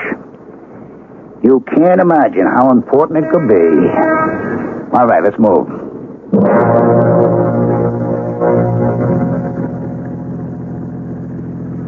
You all right, boss? Why not? You don't that often sit in front with me. Don't I? I have my reasons. You've been my driver some pretty long time, huh, Hyman? Yes, sir. You know what kind of business we're in? I never quite laid it out that way before. So I'm laying it out that way now. Yes, sir. You're old enough to remember the operation as it went while there was still Cuba? Maybe I look younger than I am. I remember that than a long time before. You remember Skim Ziegler? Yeah. He was head dealer at the casino in Havana. Yeah. What happened to him? Well, what I heard, he owed the association a cool $3 million. When Cuba folded and Castro took over, we had to cut out. He was the bag man. But he got totaled. That was my job. Those days I was a soldier like you. We wiped him out because he stole the $3 million and buried it somewhere. Nobody ever dug it up? Not till now. Huh? I think I know where it is. Nobody but me knew just how Skim brought the money out. I know because I helped him pack his trunk. His trunk? He was a funny guy, you know. Into books, like he was a professor or something. His library was really something. When the association had to clear out, he had cases and cases and trunks of books he was moving. That's how it figured to be the best way to smuggle the cash. Only somehow he managed to ditch that one trunk. $3 cool $1 million lining the bottom and the books packed over it. And you found where he ditched it? Yeah. Looks like. Only I gotta keep my nose clean. I'm too much in the open. I want you to front for me. Oh, how, boy? No sweat. All you gotta do is buy an old trunk where I tell you and bring it home to your place. Okay. Only, don't try anything fancy. Why, that no good, dirty... He double-O'd me again. Take it easy, boss. It was a good gamble. All the trunk cost was $16. I was so sure. Hey, what's the matter with me? Huh? The money was there in that trunk. I saw him pack it in. Well, it sure ain't there now. Yeah, but Skim never dunked it. I know. The trunk, okay, he managed to get rid of that, but I'll guarantee he never had a chance to grab off the cash. Somebody else did that. Who? Somebody at the storage warehouse. Some smart aleck knows the dough out, and a smart aleck I'm going to find. A long time, boss. Even the family wrote it off after 20 years. I don't think the heist was made 20 years ago. I think it was like the day before yesterday. And you and me are going to track it down. That's too much dough to be sitting in the wrong hands. You mean for the syndicate? Like you said, Heim. The family's already written it off. This is for you and me.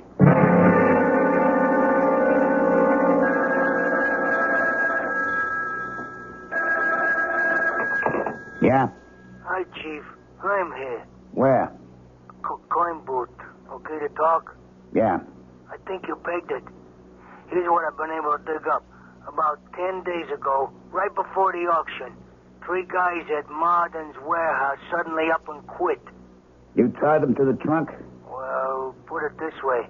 One was a dispatcher in charge of loading and all, and the other 2 were jockeys who pulled and loaded this particular shipment. You struck oil. Maybe. Only, How do we find these guys? Didn't you get the addresses? Sure, for what they were worth. All three pulled up stakes. You got their names. Yeah, sure. Sal Caccio, Mick Berrigan, and Kurt Wiener. So we track them down. How? What'd we do? Holler copper? We got a better network than any police department. It may take a little time, but we'll track them down. It'll be worth it to both of us.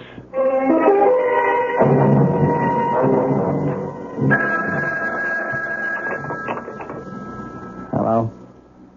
Yeah, this is Mr. Berrigan. What am I going to do about it? What can I? I know the bill hasn't been paid. You should know why as well as me. I'm clean, man. That's why. Yeah, sure. I thank you for the courtesy. You don't have to worry. I'll be moving on. Like by tomorrow, you can count me out. I'll vacate your room. In a manner of speaking. Yeah, who is it? Wrong service. I didn't order anything.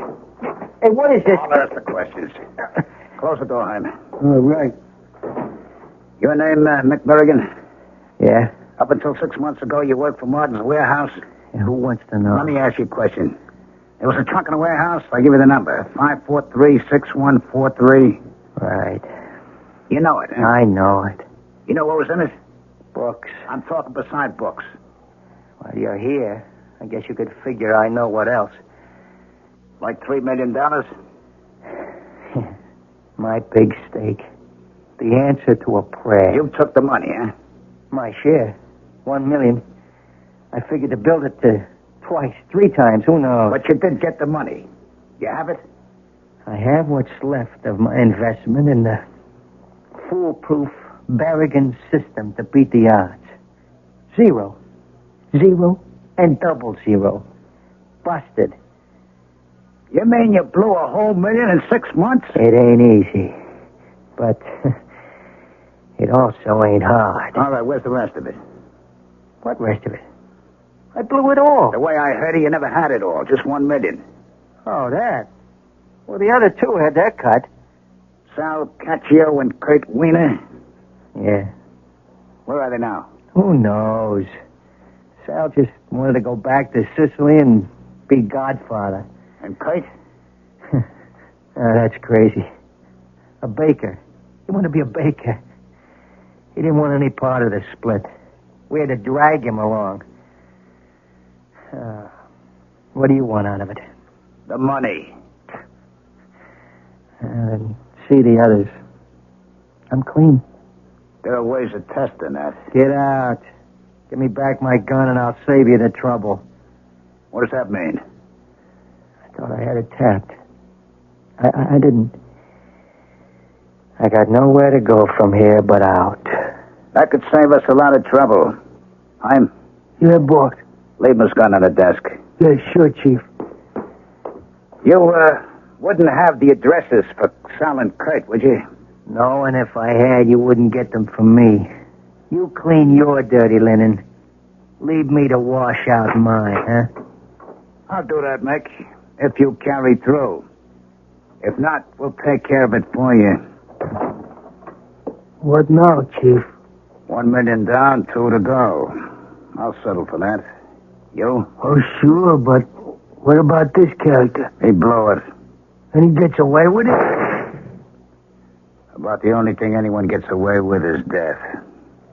Come on, let's get out of here. The first of our instant millionaires. Was it worth it to him? Scarcely, since all the money brought him was frustration, disaster, and death. But what about the other 2? The willing millionaire and the unwilling one? That remains to be seen. Or I should say, heard, when I return shortly with Act 3.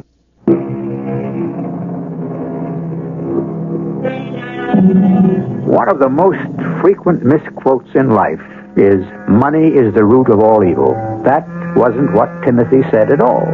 What he did say was that The love of money is the root of all evil. I bring this up only because it pertains to our two as yet undiscovered instant millionaires. Even with all his connections, it has taken time for Gino Marino to unearth the men who have carefully buried their past. As a matter of fact, Kurt Wiener seems to have successfully obliterated his tracks, but Sal Caccio has been found in Sicily after nearly a year's search, living on a hilltop looking north to the Tyrrhenian Sea. I'm looking for Sal Caccio. You come to the right place. Here? It's the house of God. Anyone is welcome. Will you come in? Yes, Padre. And you're, his soldier? What? That's what he is, isn't he? He's armed. I can see that. This is my friend. I'm in Marsiglia. Good Sicilian name. He's a good friend, I hope. Well, we'll accept him as that, although here within the monastery, weapons of violence have no place. Enter. Shall we, walk to the loggia at the top? We don't have too much time before Vespers. Well, what I have to say can be said fast. Once I can talk to Sal Caccio. You're talking to him now. You? Hey, they said you were Brother Francesco. That's my name in the order. Hey, what kind of cover-up is this? It won't wash, Sal. We smoked you out. No cover-up. You have some money I want. Money doesn't belong to you. And that's all I care about. Suppose I knew that someday someone would follow it up. Well, someday is now. You and two friends of yours, Mick Berrigan and Kurt Wiener, heisted $3 cool million out of a certain trunk, right? To our shame, we did. You split it 3 ways, right? Yes. I want $1 million from you, or else. I'm afraid if you want to recover any money, you'll have to go to them. I've already been to Mick Berrigan. He's dead. You want to end up the same way? You killed him? Fortunately, he saved us the trouble. Oh. He gambled it away and killed himself. How'd you know that? I didn't. I only guessed. Because God's finger has rested on all 3 of us, I'm sure. Mick and me, perhaps more surely. Oh, yeah? Why? Because Kurt never wanted to take the money. We dragged them down with us. Hey, spare me the phony baloney. And don't think the priest's robe is going to help you, phony or not. I'm not a priest. I'm a lay brother of this order. Well, whatever you are, where's the dough? Isn't the view from here magnificent? What are you trying to give me, eh? The truth. All those new buildings down the hill, the road to the monastery, all the fresh plantings, the new water system, and electric lights, and the wine press, which has been restored and modernized. You know how many people are employed now in these hills, directly or indirectly, because of all this modernization? 3,000 to 4,000 souls. Hey, what do you think I'm here in Sicily for? A lecture on the new socialism or something? Where's the money?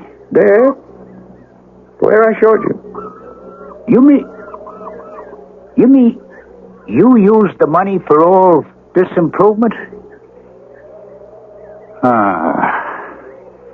Forget it.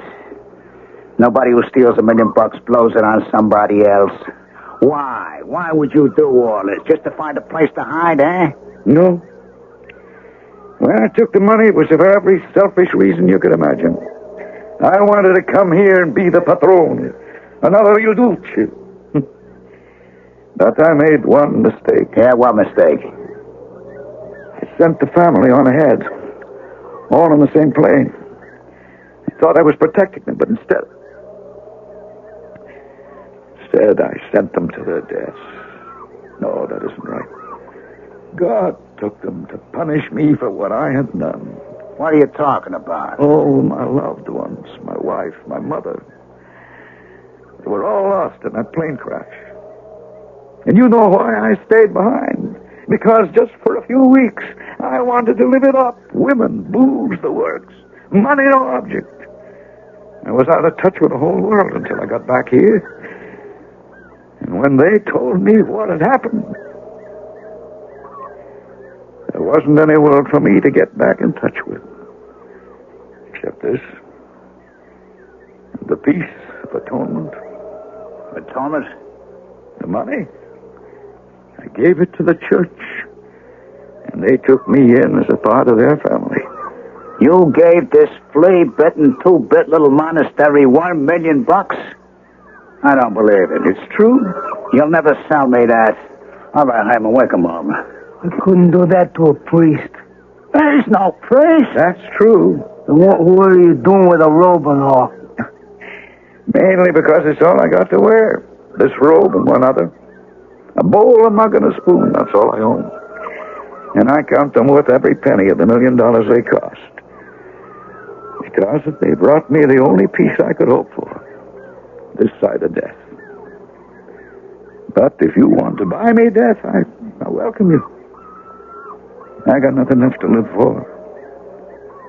And everything to gain in dying.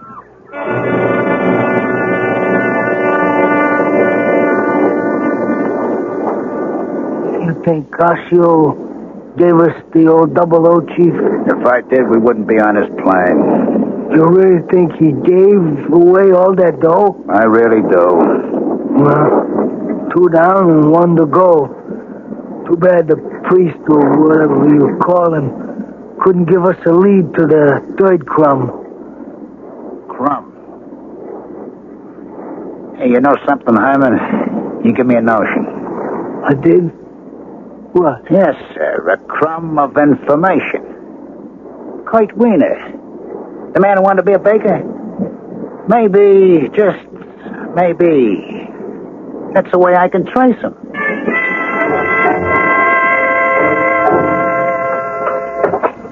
That's you, Papa? Yeah, Emma.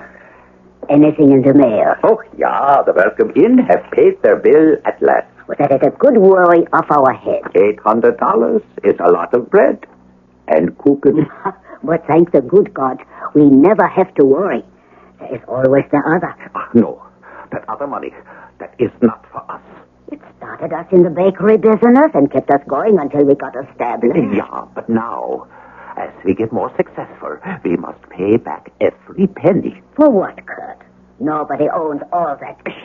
Don't say it. What are you afraid of, Liebling? I did something wrong once. I have to find a way to make up for it. You have such a conscience. It's only money. Oh, sometimes I don't know. Maybe I should have used it for you. A trip around the world, fancy clothes, some excitement. Now, you listen to me. But I have all the excitement I want from life. And I'm happy with our bakery. Oh, I wouldn't change places with anyone. And I don't care about the money. You can burn it if you want. Burn money? Well, give it away. Yeah.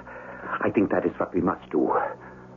But how? Is it so difficult? You have it all in those original packages. Give it to some charity. Now, tell me, is there other mail? A few small checks, some of that junk stuff, and a letter from your sister, Anna. Well, let me see what she has to say. There's another letter inside. For you. Here, you read. I have not on my... I'm afraid, Mama, I don't read... Now, what is it, Kurt? It's from Italy. From Sal. Who? Sal Caccio. One of the others who took the... Mama, I have a feeling that something is very wrong. Open it and read. Oh, she sent it in care of Anna. She shouldn't have forwarded it. She's not supposed to know read that. It, Kurt, read. Yeah. My dear brother in Christ. This is from Sal Caccio. What will you read it? I don't know if this will find you. I'm taking a chance it will because I feel you should be warned. The sin that we have committed was sure to catch up with us and...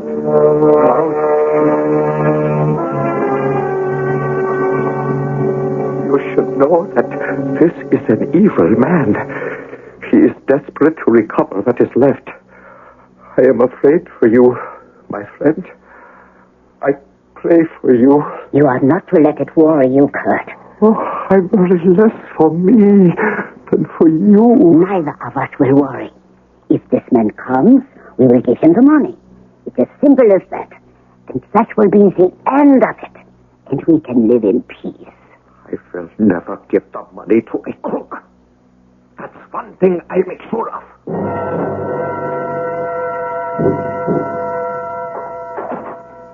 I'm home, Mama. Here I am.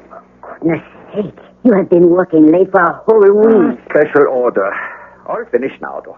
Now you come along. Let's get you to bed. Did you close up tight downstairs? Yeah, don't worry. And you kept everything locked here? Yeah, but I'm waiting for Kathy to come back. There she is now. I let her in. I'll get the door. No, you sit a while. You rest. I will get her. All right, lady, no fuss. Nobody will get hurt. Just do as you're told. You take your hands off me. You sure? You leave my wife alone. Look out. He's got a knife. Watch it, Chief. You hurt him. I kill you for that. Watch out, lady. Hey, don't harm her. I kill you. I kill you for hurting my husband. I kill you. Hey, Herm, are you out of your mind? She tried to pull a gun out of my hand, you crazy dame. It was an accident. No trigger, happy fool. Now, how are we going to find the money? You will never find it. You can look till doomsday. But I fixed you. You'll never find it. All right, where you been, Moog? Out in the bakery, Sergeant. Oh, man, that smell is driving me up the wall. Beautiful. If you had as good a nose for being a detective as you have for food, Sherlock Holmes could move over. Hey, look, Sarge, we got called out on this before I had a chance to have my morning Danish. Now my stomach's growling. My heart bleeds for you. Did you turn up anything in the bakery? Yeah, if you got a minute. Oh, what do you got, Moog? You'll see. Boy, what a smell. Look at these, Sarge. Strudels, huh? They're still warm. He must have just taken them out of the oven when the perpetrators got in. How could anyone knock off a man who could bake something like that? I'll bet they taste as good as they smell, eh, Sarge? Hey, you don't think that, I don't think what? Well, just a taste. Like maybe share one, you and me? What are you, a strudel-holic? Well, there are 10 of them here. Who'd miss one? Why don't you stick to your job, Moog? What's this newspaper on the floor? I don't know. Yeah, it's that section out of the Sunday paper, the 100 neediest cases. That's funny. What's that? Oh, somebody ticked off. Wait a minute, let's see. All but the last, 1, 2, 3, 4, 5, 6, 7, 10. All but the last 10 are marked off. Oh, I wonder why. Hey, Sarge. What is it, Moog? You big baby. The minute my back is turned, you start in on that strudel. Maybe it's a good thing I did. Look. I'll be a son of a gun. Give me one of those strudels. Here. They're delicious. I'm not going to eat it. I want to see if they're all packed with dough. It ain't dough. It's money. I can see the 20s. A stack about 2 inches high. Well, that would mean, let's see, there are 233 bills to the inch, say 500 to 2 inches. That would mean 10,000 in each strudel. 10 strudels? 100,000? So that's what the murderers were looking for. Only they didn't find it. Hey, where did all this dough come from? You know something? I kind of hope we never find out. And if we don't, I'm going to see to it personally that the last 10 needy cases get what's left here. Just for once, I want to see that out of evil cometh good. Isn't that from the Bible? I wouldn't know, Moog. But if it isn't, it ought to be.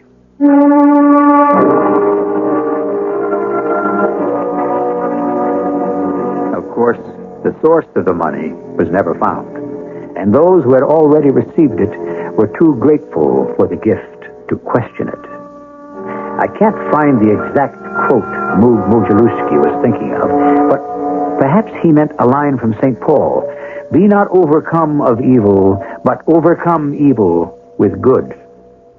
Let that serve as a gentle epitaph for misguided Kurt Wiener and his poor wife.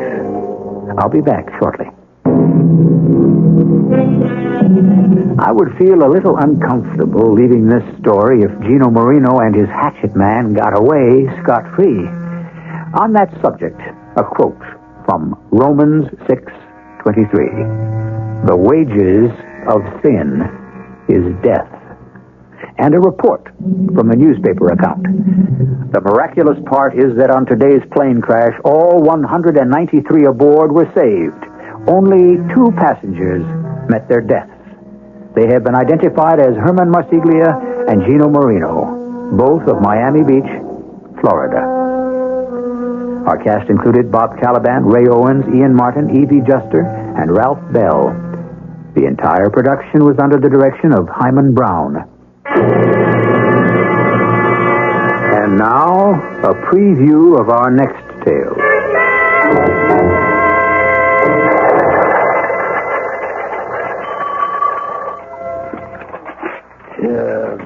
Done it. Well, what? I was wrong. Look at this teletype, Willie. Are you going to tell me what this is all about? I was positive George Williams was that hijacker. The one who jumped with $1 million? I was so sure. It all made sense. And he isn't. I sent a complete description on to Juno. Doesn't really tally with the hijackers. Not in any way. Age, height, coloring. Well, you tried, Sherlock. I could have told you that amnesia, it is, unfortunately, the real thing. So the big question remains. You mean? Just who is George Williams? Radio Mystery Theater was sponsored in part by Buick Motor Division and True Value Hardware Stores. This is E.G. Marshall inviting you to return to our Mystery Theater for another adventure in the macabre. Until next time, pleasant dreams.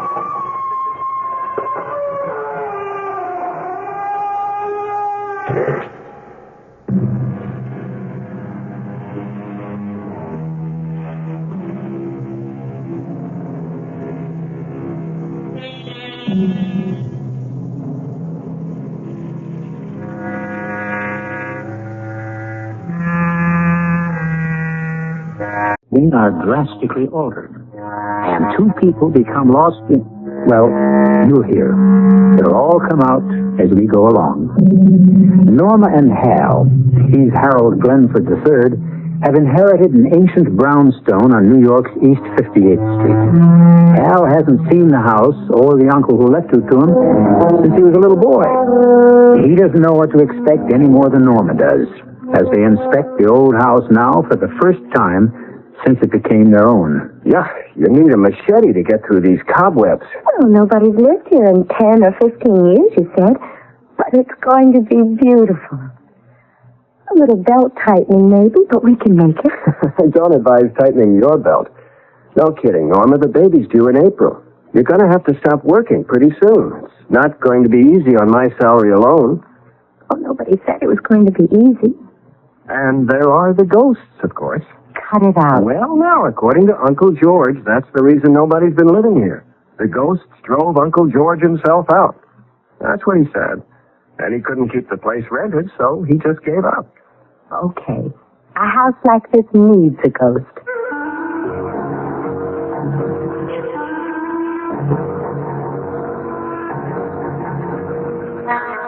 Our mystery drama, The Fatal Connection, was written especially for the Mystery Theater by Fielden Farrington and stars Jennifer Harmon and Nick Pryor. It is sponsored in part by True Value Hardware Stores. I'll be back shortly with Act One.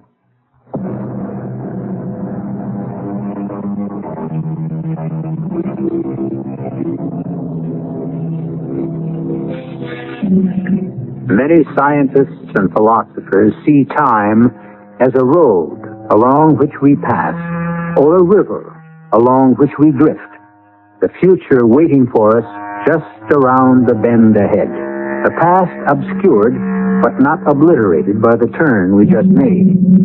The rest of us, ordinary mortals that we are, find the moment in which we are currently trapped just about all we can handle. Norma and Hal Glenford have moved into their old house on East 58th Street. The furniture from their former 3-room apartment only half fills the first floor. The second floor and the attic-like third floor will have to wait. Except, Hal, we'll have to have a nursery. You know, our baby's bedroom. You stand there, the living proof of it. And there's no place for it on the first floor, so we'll have to find a place on the second floor, right? Logical. Then our bedroom will have to be on the second floor, too, don't you see? I mean, we have to sleep on the same floor with the baby. Hey, you're right. I hadn't thought of it before. The back room on this floor makes a very small bedroom anyway. We could use it as a sort of, I don't know, music room, a study or whatever. You make us sound very prosperous. We will be. Lawyers are always rich when they get a little older. I like the sound of that, Norma. Doesn't make any sense, but I find the simplicity of it comforting. So shall we go upstairs and see what's there for a bedroom and a nursery? Okay. I'll go first and clear away the cobwebs. Oh, we'll carpet this stairway. Later, of course. When we're rich. That's an old bedroom, as I recall. One of the doors is a linen closet. There are 5 doors, so that leaves just 3 rooms. One more than we need. Well, this would be all right for our bedroom. It's much nicer than the little room downstairs, don't you think? Okay. Bedroom here. That takes care of us. Now about Junior. Hey, this door's locked. Well, just stuck, probably. No, it's locked. Why would anybody lock an inside door? That's odd. Where did I put that bunch of keys the lawyer gave us? In your jacket pocket, dummy. You think maybe there's a treasure hidden in that room? Or ghosts. It's been locked for a while.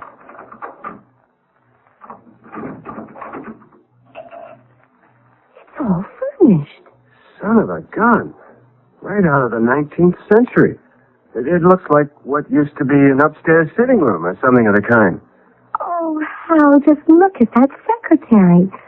It must be 100 years old, and it looks just as solid. Oh, my gosh, a telephone. One of those old wall phones. I've seen pictures of them. Shouldn't it have a crank? Oh, I'd like to furnish the whole house just like this.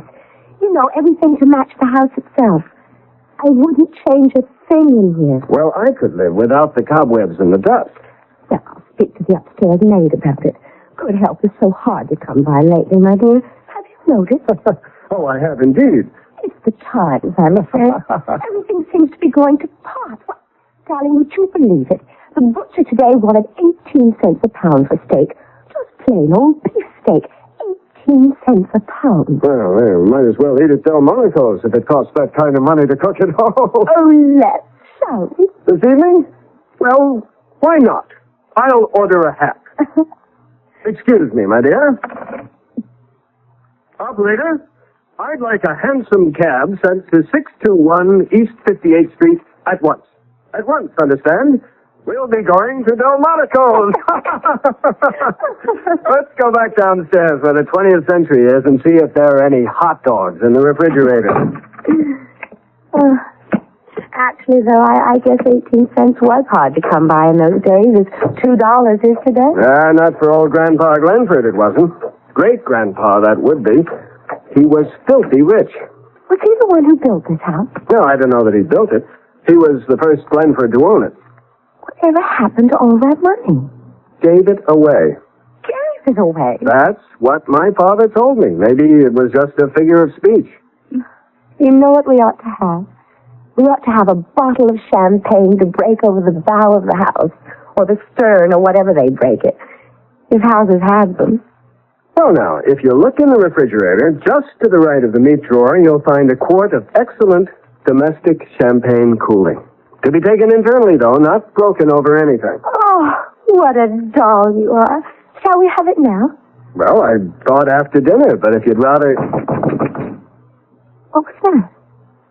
Well, it sounded like somebody at the door. Oh, what's the matter with the doorbell? I don't know. Maybe it's broken. Maybe somebody likes the knocker better. I'll see who it is. Yes? What can I do for you? Your hansom cab, sir? For Delmonico's, I believe? It was a joke of some kind, Norma. Who played it if it was a joke? Who knew you made that nutty pretend phone call upstairs? I don't see how it could be a joke. Well, then, a coincidence. There are hansom cabs still operating over at Central Park. Oh, sure. and one of them just happened to drive all the way across town. And as long as it was in the neighborhood, the driver just thought he'd knock at our door and tell us our cab was here to take us to Delmonico's. Oh, come on, Hal. Well, okay, you explain it. I can't. That's what's bothering me. Well, you don't think... No, you surely don't think... No. No, of course I don't. What did the driver say when you sent him away? Well, something about it was a funny mistake for the office to make if I didn't order a hansom. He was grumpy about losing a fare. Did he look like a real handsome cab driver? I mean, did he look like somebody you've seen driving a hansom around the park today, or was he, well, you know, dressed like the real old-timey one? I didn't really notice. Look, now, why don't we just forget him? Why don't we just have dinner and see what's on TV and drink our champagne and go to bed?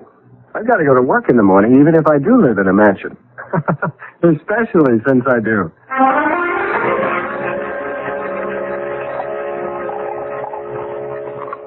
Here's to great-grandfather Glenford. Look, take it easy with that stuff, will you? The bottle's half gone already. You're a novice at this, remember? And here's to handsome cab drivers everywhere. Hey, you know what we ought to do? There isn't any more champagne, if that's what you mean. I only bought one bottle. No. What we ought to do is something about that phone upstairs. Yeah, like have it taken out. No, I want to order something. A new dress. Something like that. I mean, if they send over cabs when you order them, why not? You'd better let me finish this bottle. Bring it upstairs. Come on. 4 years it's taken me to find out I married a lush.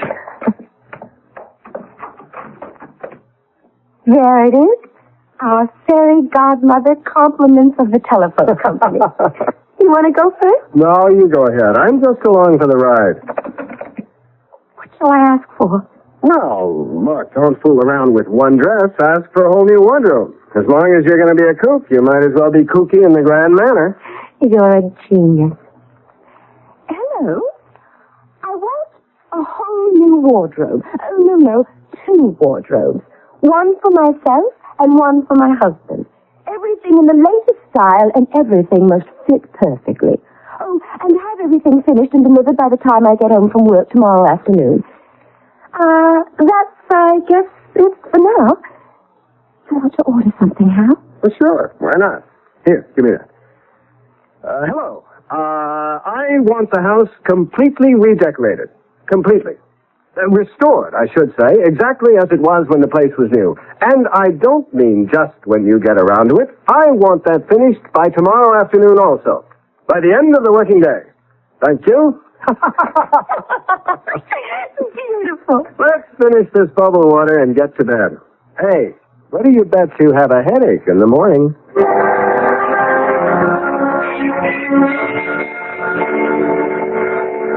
You'd have lost that bet. No headache. All I want is a cup of coffee, though. Me too. That's all we have time for anyway. Well, pick me up after work this afternoon. Sure. I may be a little late, though. That's okay. A secretary's work is never done.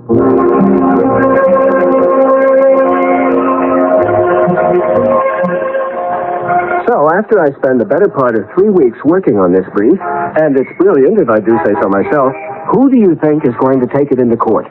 Mr. Fuller? Old J.C. himself. Who else? How was your day? Oh, you know. Once you've typed one letter, you've typed them all. You know something? We ought to walk home from my office every evening. Hold my briefcase while I unlock the door, will you? I wonder if they finished. Who finished what? The decorators, you know. You told them it had to be finished by the end of the working day. How? Now, this is too much. I mean, what kind of a joke? It is, Hal. It's all been redecorated, restored. Just like you ordered. Oh, Hal. Hey, where's our new television set? Now that is going too far. That set cost color TV. That was a 21-inch screen. But how did they do it? Who did it? I mean, I can't figure. How? What? The refrigerator's gone. Look at this thing. What is it? It's an old ice box. It's full of ice. I don't think you can get ice like this anymore. There's something. This is all wrong, Norma. It's not a joke, is it, Hal? Nobody makes this kind of a joke. A coal range. An old coal range. My grandmother Scott had one of those out in her summer kitchen. Nobody used the things even then. The toaster, the blender, everything, Hal, it's all gone. That telephone. That damn telephone. It's real, isn't it? It really is real. You tell the telephone you want something and you get it. It's like a genie in a bottle. You just order it and I think I'm scared. All right. If it'll work one way, it ought to work the other too. In reverse. What are you going to do, Hal? Come on. I'm going up there and I'm going to tell that lousy telephone to put our own stuff back in this house and then leave us alone. That's what I'm going to do. Now listen, you, whoever you are, I want you to stop. Number, please. Oh, my God. Huh? Norma, let's get out of this place.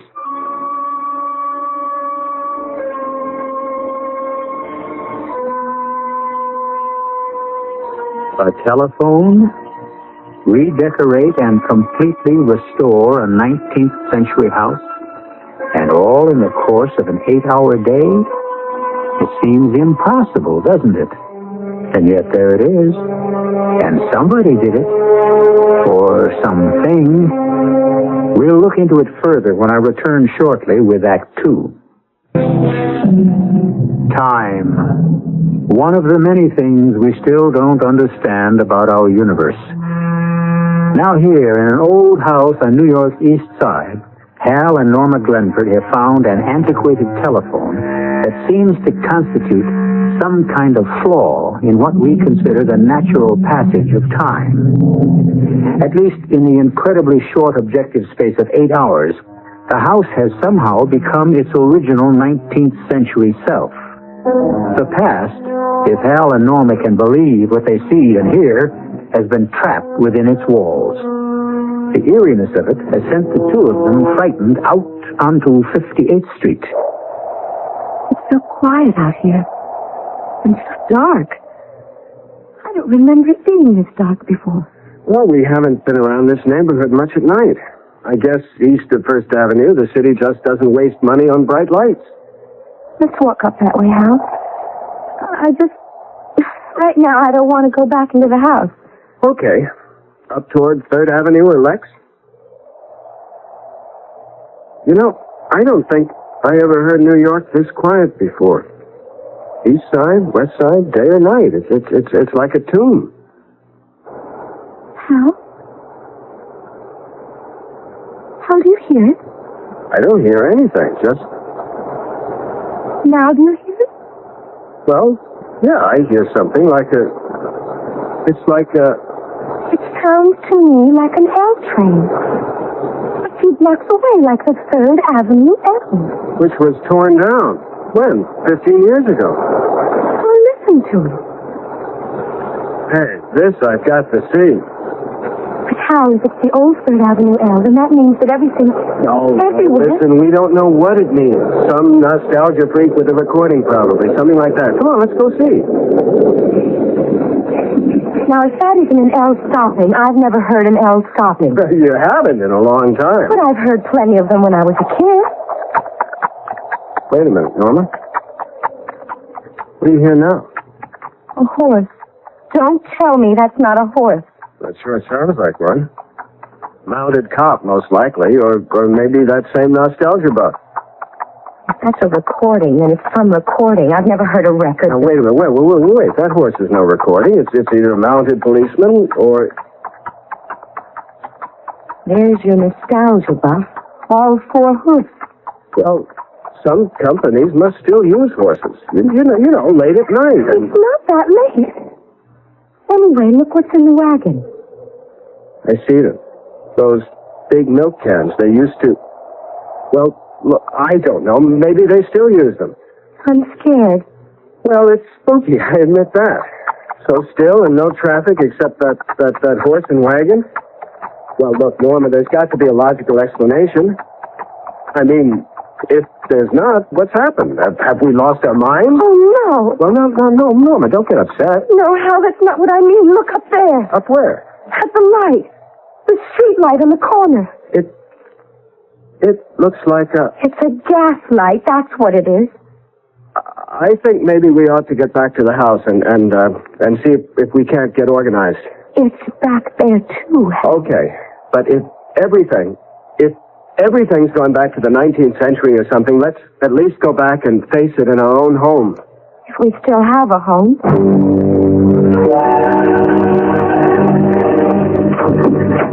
The key seems to turn easier. What if there's somebody in there? I mean, we didn't live here, and...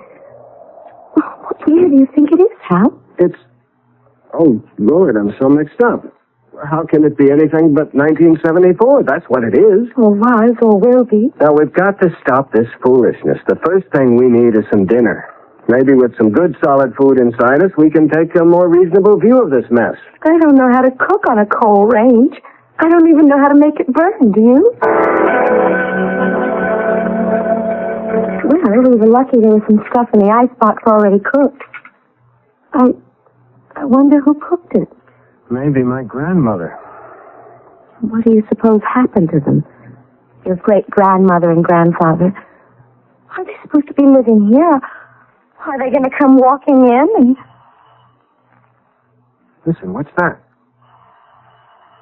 It's that phone upstairs, Hal. You mean the one that... Oh, Lord. Let it ring, Hal. Just let it ring. I can't. If it's somebody from whatever year this is, I've got to talk to him, Norma. I've got to. All right, but I'm going with you. I put carpet on the stairway.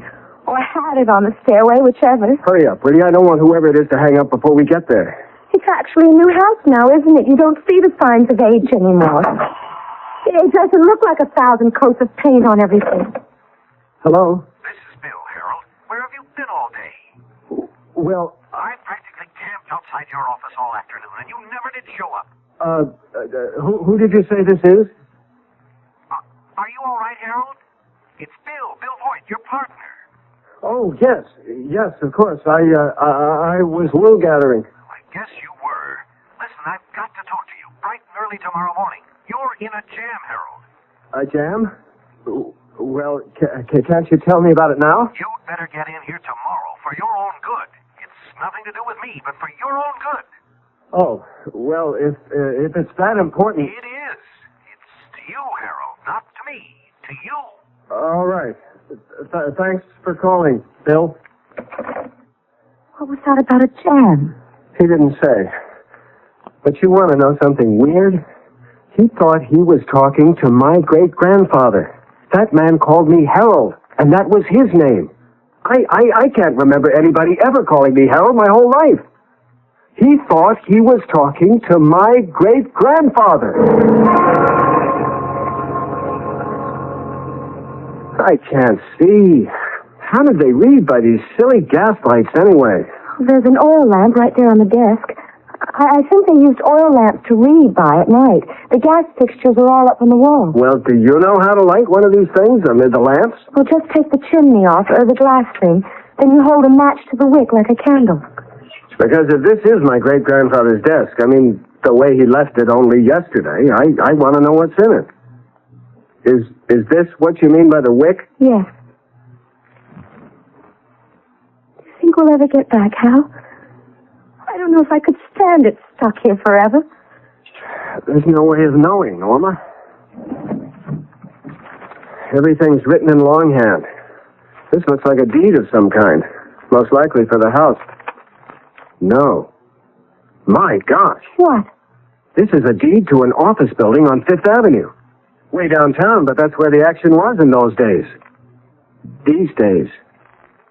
Your great-grandfather owned an office building? I told you, he was loaded. There goes that lousy telephone again. Don't answer it, Hal. Look, you can come with me. It's no good just letting it ring. It's got to be somebody important. There weren't many phones in those days. These days. Damn it! Only rich people could afford telephones. It'll just mix things up all the more, though, answering it. Look, it's our only contact the way things are. I wish. Oh, it's no good wishing. Hello? Hello. Mr. Glenford? Yes? This is Maud Spencer, Mr. Glenford. Is Norma in? Just a minute, I'll see. Norma, do you know a Maud Spencer? I don't know anybody here. She asked for Norma. Norma. Now, maybe it's a link of some kind. You'd better talk to her. Oh, Hal, I don't want to talk on that thing. Look, this could be the breakthrough. Here, talk to her. Hello? Norma, my dear. We were all expecting you at Sarah Aldrich's tea this afternoon. I do hope you're not sick. Sarah who? Aldrich. Sarah Aldrich. Well, you were invited, weren't you? Sarah said you were. Oh, well, yes, I guess I was. I mean, yes, of course I was. I've been having these spells, headaches and that kind of thing. Oh, dear. No trouble about your delicate condition, I hope. Well, it's related, I guess. Nothing to be concerned about. I'm just supposed to get a lot of rest, stay at home and take it easy. Oh, dear. Is there anything I can do? I'll come and see you tomorrow afternoon. No, don't do that. What? I mean, I'm sorry. I didn't mean it the way it sounded. All I meant was I'm perfectly all right. I really don't need a fuss made over me or anything like that. It just isn't necessary. That's all I meant. Well, I'm sure I have no wish to intrude where I'm not necessary. I wish you wouldn't. Hello? She hung up. It wasn't anyone you know? No. I was supposed to have gone to Sarah somebody's tea this afternoon and didn't show up. Well, it could have been the breakthrough. One thing. Whoever was supposed to have answered this phone is called Norma, and she's pregnant. I'll tell you this. My great-grandfather was not a very popular man. How do you mean? Well, if he had any friends, they sure didn't write to him. These letters are all from people who hated his guts. Claim he stole them blind. Stole? Do you think it's true? I'm beginning to believe that old Harold Glenford, Esquire, was mixed up in some pretty shady enterprises. What kind of shady? Kickbacks, near extortion, character assassination, embezzlement, or something very like it. If a third of these letters are right, you name it, and old great-granddaddy Glenford was into it. Oh, that's shocking. Listen, you want to hear one? I'm not sure I do. Glenford. This guy signs himself James Blakely.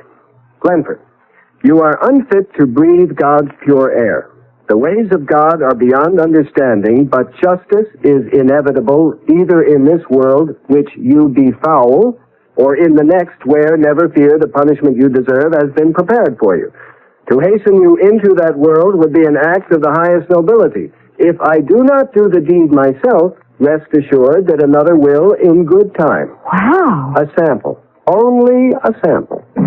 How? What is it? Look at this.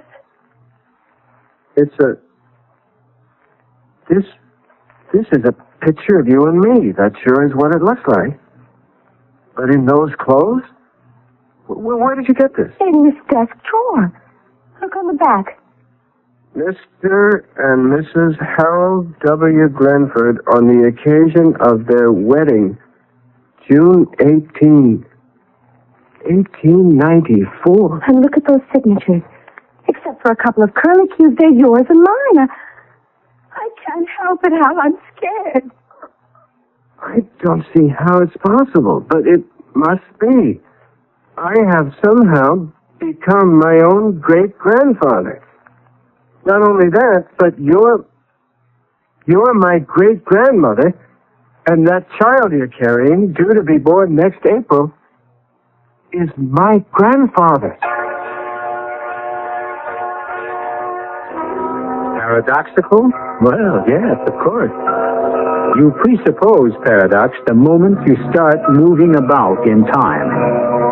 How do you know you aren't your own great-grandfather or grandmother. If tomorrow you found an old telephone in your attic, well, how do you know? I'll return shortly with Act 3.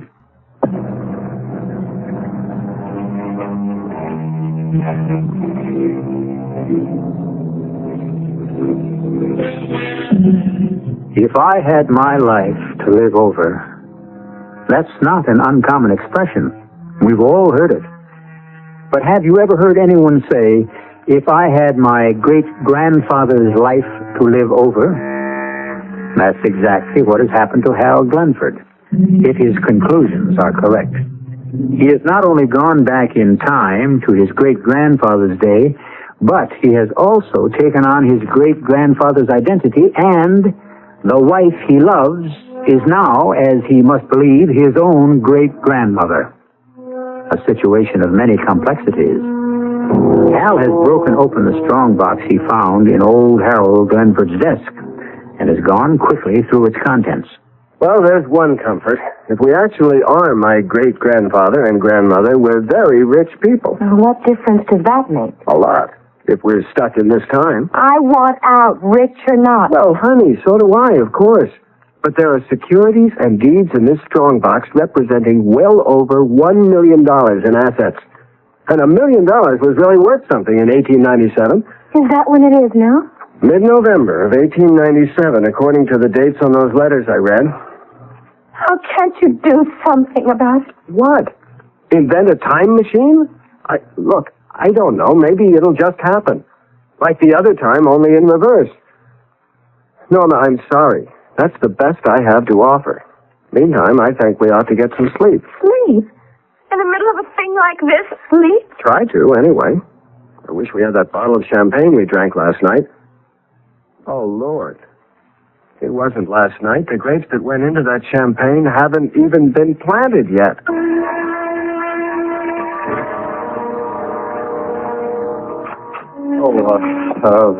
Hello there.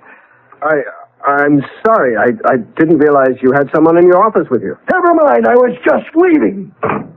Sit down, Harold. You were wise to shave off your beard.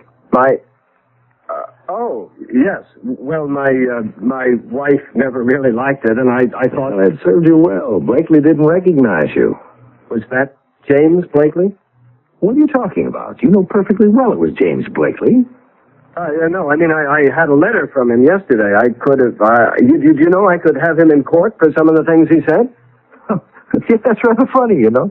You having James Blakely in court instead of the other way around? That's really very funny. I don't think I know what you mean. Well, that's neither here nor there. I want to dissolve our partnership, Harold, as of this moment. Oh? Do you mind telling me why? Do you really think that's necessary? I wish you'd tell me. All right.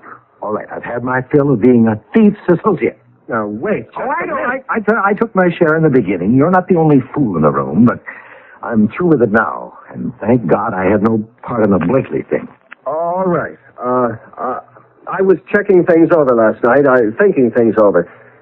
Some of my business tactics have been, all right, shameful. I admit that. But I decided last night to change things. I mean, no shady dealings of any kind from now on. I see. Change things. And make restitution? Well, where it's reasonable, where it's possible. Without costing you money, you mean? I don't believe you, Harold. Not for a minute I don't. How are you going to make restitution to Jim Blakely? I don't... Would you mind refreshing my memory on the Blakely thing? Oh, now, really, No, Harold? I've been Lately, I've been reassessing. I've been reevaluating, and there are just so many details. I'd just like to hear the Blakely affair clearly stated. Objectively, you know. Oh, nonsense. Well, all right, if you want to hear it all over again, if you really want to wallow in that miserable can of worms a second time. Please. Bill, it would help me.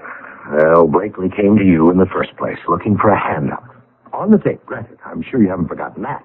No. You were still under 30 at the time, but you were already under my guidance, damn it. That's what I hate.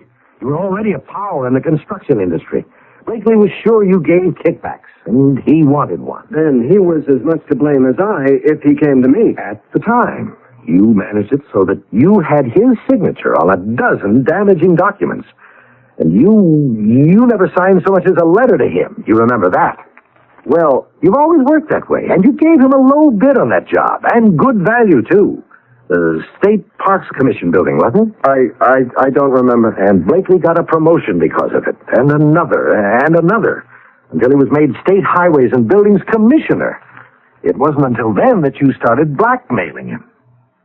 Blackmail? Well, it's not an uncommon practice. And you bled him white. No more kickbacks, but every contract out of Blakely's office has gone to you for... What's it been, 2 years now? Well, if I put him where he is in the first place... They've caught him, Harold. He's going before a grand jury next week, and they'll indict. He's finished.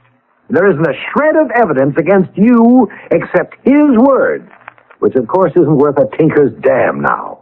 You never signed a thing, did you? A man who signs damning documents is nothing more than a fool, like Blakely. Well, does that refresh your memory? It puts things in perspective. Well, as I've told you, I'm very happy that I had anything to do with the Blakely business. Right now, he's thinking about killing you. No, seriously. That was just what he was telling me. Oh, God. What's the matter? Nothing. I just remembered something. I'll have to leave now. There's something I must do. But before you go, about dissolving the partnership. I don't know how you feel about it, but anything you say. It doesn't matter. We'll do it any way you like. It isn't important now.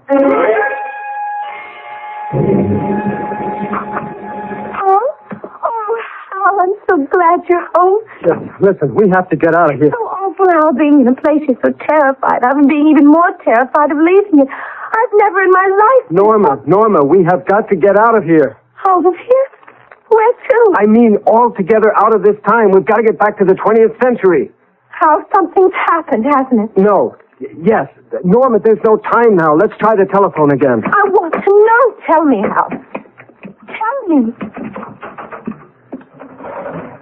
Number, please. Listen, I want you to get off the line. Do you understand? I want you to just unplug yourself or whatever it is you do and just get off the line. Just for a minute or two. Will you do that, please? Number, please. Oh, for God's sake, shut up. If you can't get off the line altogether, at least shut up. Don't talk. All right. Listen, you, whoever you are, we have had enough of this nonsense. We want to go back to the 20th century, and we want to go back now. You're the one who got us into this mess. Now get us out of it. Do you hear me? Number, please. Hal, what are you doing? Pulling the wires out of the wall. Can't you see? I'm trying to get the lousy telephone back the way it was when we first moved in here. All right. Can you hear me? You in there in your damn stupid telephone? I want you to put us back. Do you hear me? We didn't ask to be brought here. We're not responsible for anything that happened before we got here. We want to go back. You can't punish me for something my great-grandfather did. Do you hear me? All right, don't answer. You don't have to answer. Just do it. I don't know what else I can do. Oh, the phone isn't hooked up. You pulled the wires out of the wall. It wasn't hooked up before when all this started. Maybe it'll work. Maybe it'll get us out of here before... Before what, Hal? Okay. Come on downstairs. I guess you'll have to know.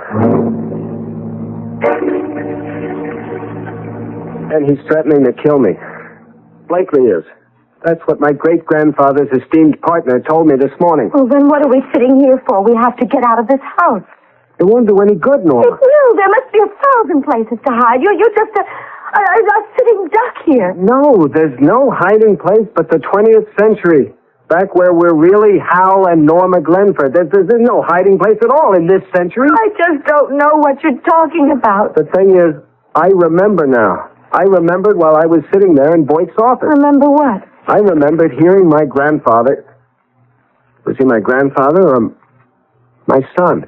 I remember when I was just a little boy hearing my grandfather telling my father about it. About what, Hal? My great-grandfather was shot to death by a business associate. by a man he'd cheated, ruined. That's what my grandfather told my father. All right. That was your great-grandfather. But it's already happened. To whichever one of us was here, it's already happened. It can't be changed. I don't believe any of that. I don't. I want you to do something. I've done all I can do. It's up to that telephone upstairs.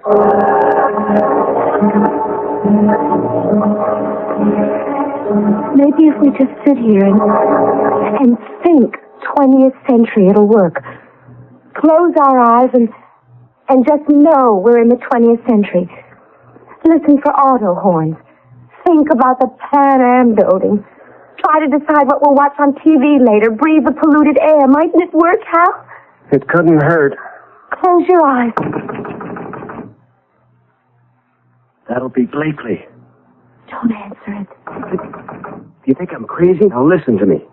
If he's got a gun, he can get at us through the front window. I want you to head for the coat closet as fast as you can and get in there and stay in there until I tell you to come out. Have you got that? Yes. Norma, get in the closet. No. Not as long as you... Get down, Norma. Get down on the...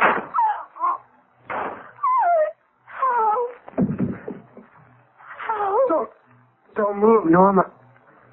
He may still be out there. How you're bleeding. I am. I don't feel anything, but I can't seem to... All over your shirt. I'm going to call an ambulance. Now, don't move. I'll be right back. Don't move. Can't call an ambulance. I pulled the wires out. Remember? I'll go out, Hal. There must be a cop or something. Go, Norma. Please. It wouldn't do any good. It's already happened. But I can't just... I might not be here when you get back. Oh, Hal. I want to tell you something important. All right. The kid. Next April. I'll name him Harold and I'll call him Hal. No. Anything but that. Anyway, his name was Edward. My grandfather.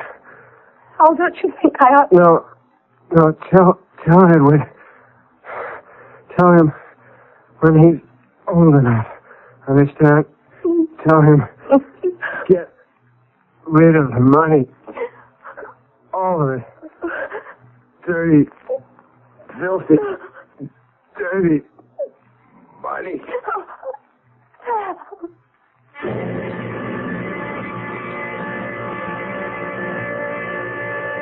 Justice must be served. That goes without saying. But how many times? It's unlikely, of course, that anyone listening to me at this moment will ever find himself unexpectedly living in the 19th century. But just in case, how much do you really know about your great-grandfather? I'll be with you again in a few minutes.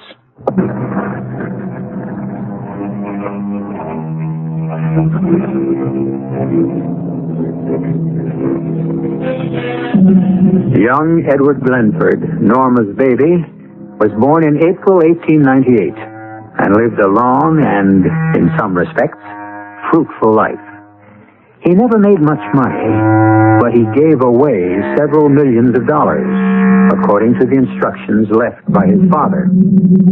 But was it his father or his grandson who gave him those instructions? I leave you to puzzle it out for yourself. Our cast included Jennifer Harmon, Nick Pryor, Robert Maxwell, and Joan Shea. The entire production was under the direction of Hyman Brown. And now, a preview of our next tale. Well, that's exactly what I've come to talk with you about, Arthur. Your niece. Oh? Something important? Very. I'd asked Amelia to marry me, and she said she would. Oh, no. I've never lied to you, Arthur, and there's certainly no reason for you to... Don't be a fool, Gerald. I didn't mean that Amelia had turned you down. Of course, she accepted you. I don't understand. I know, and I'm reluctantly forced to explain. When you hear why, you won't want to marry Amelia. Impossible. There's nothing you can say about Amelia that would make me love her any less. She's the perfect woman. She's not a woman. What did you say? I said Amelia is not a woman. She's a robot. This is E.G. Marshall inviting you to return to our Mystery Theater for another adventure in the macabre. Until next time, pleasant dreams.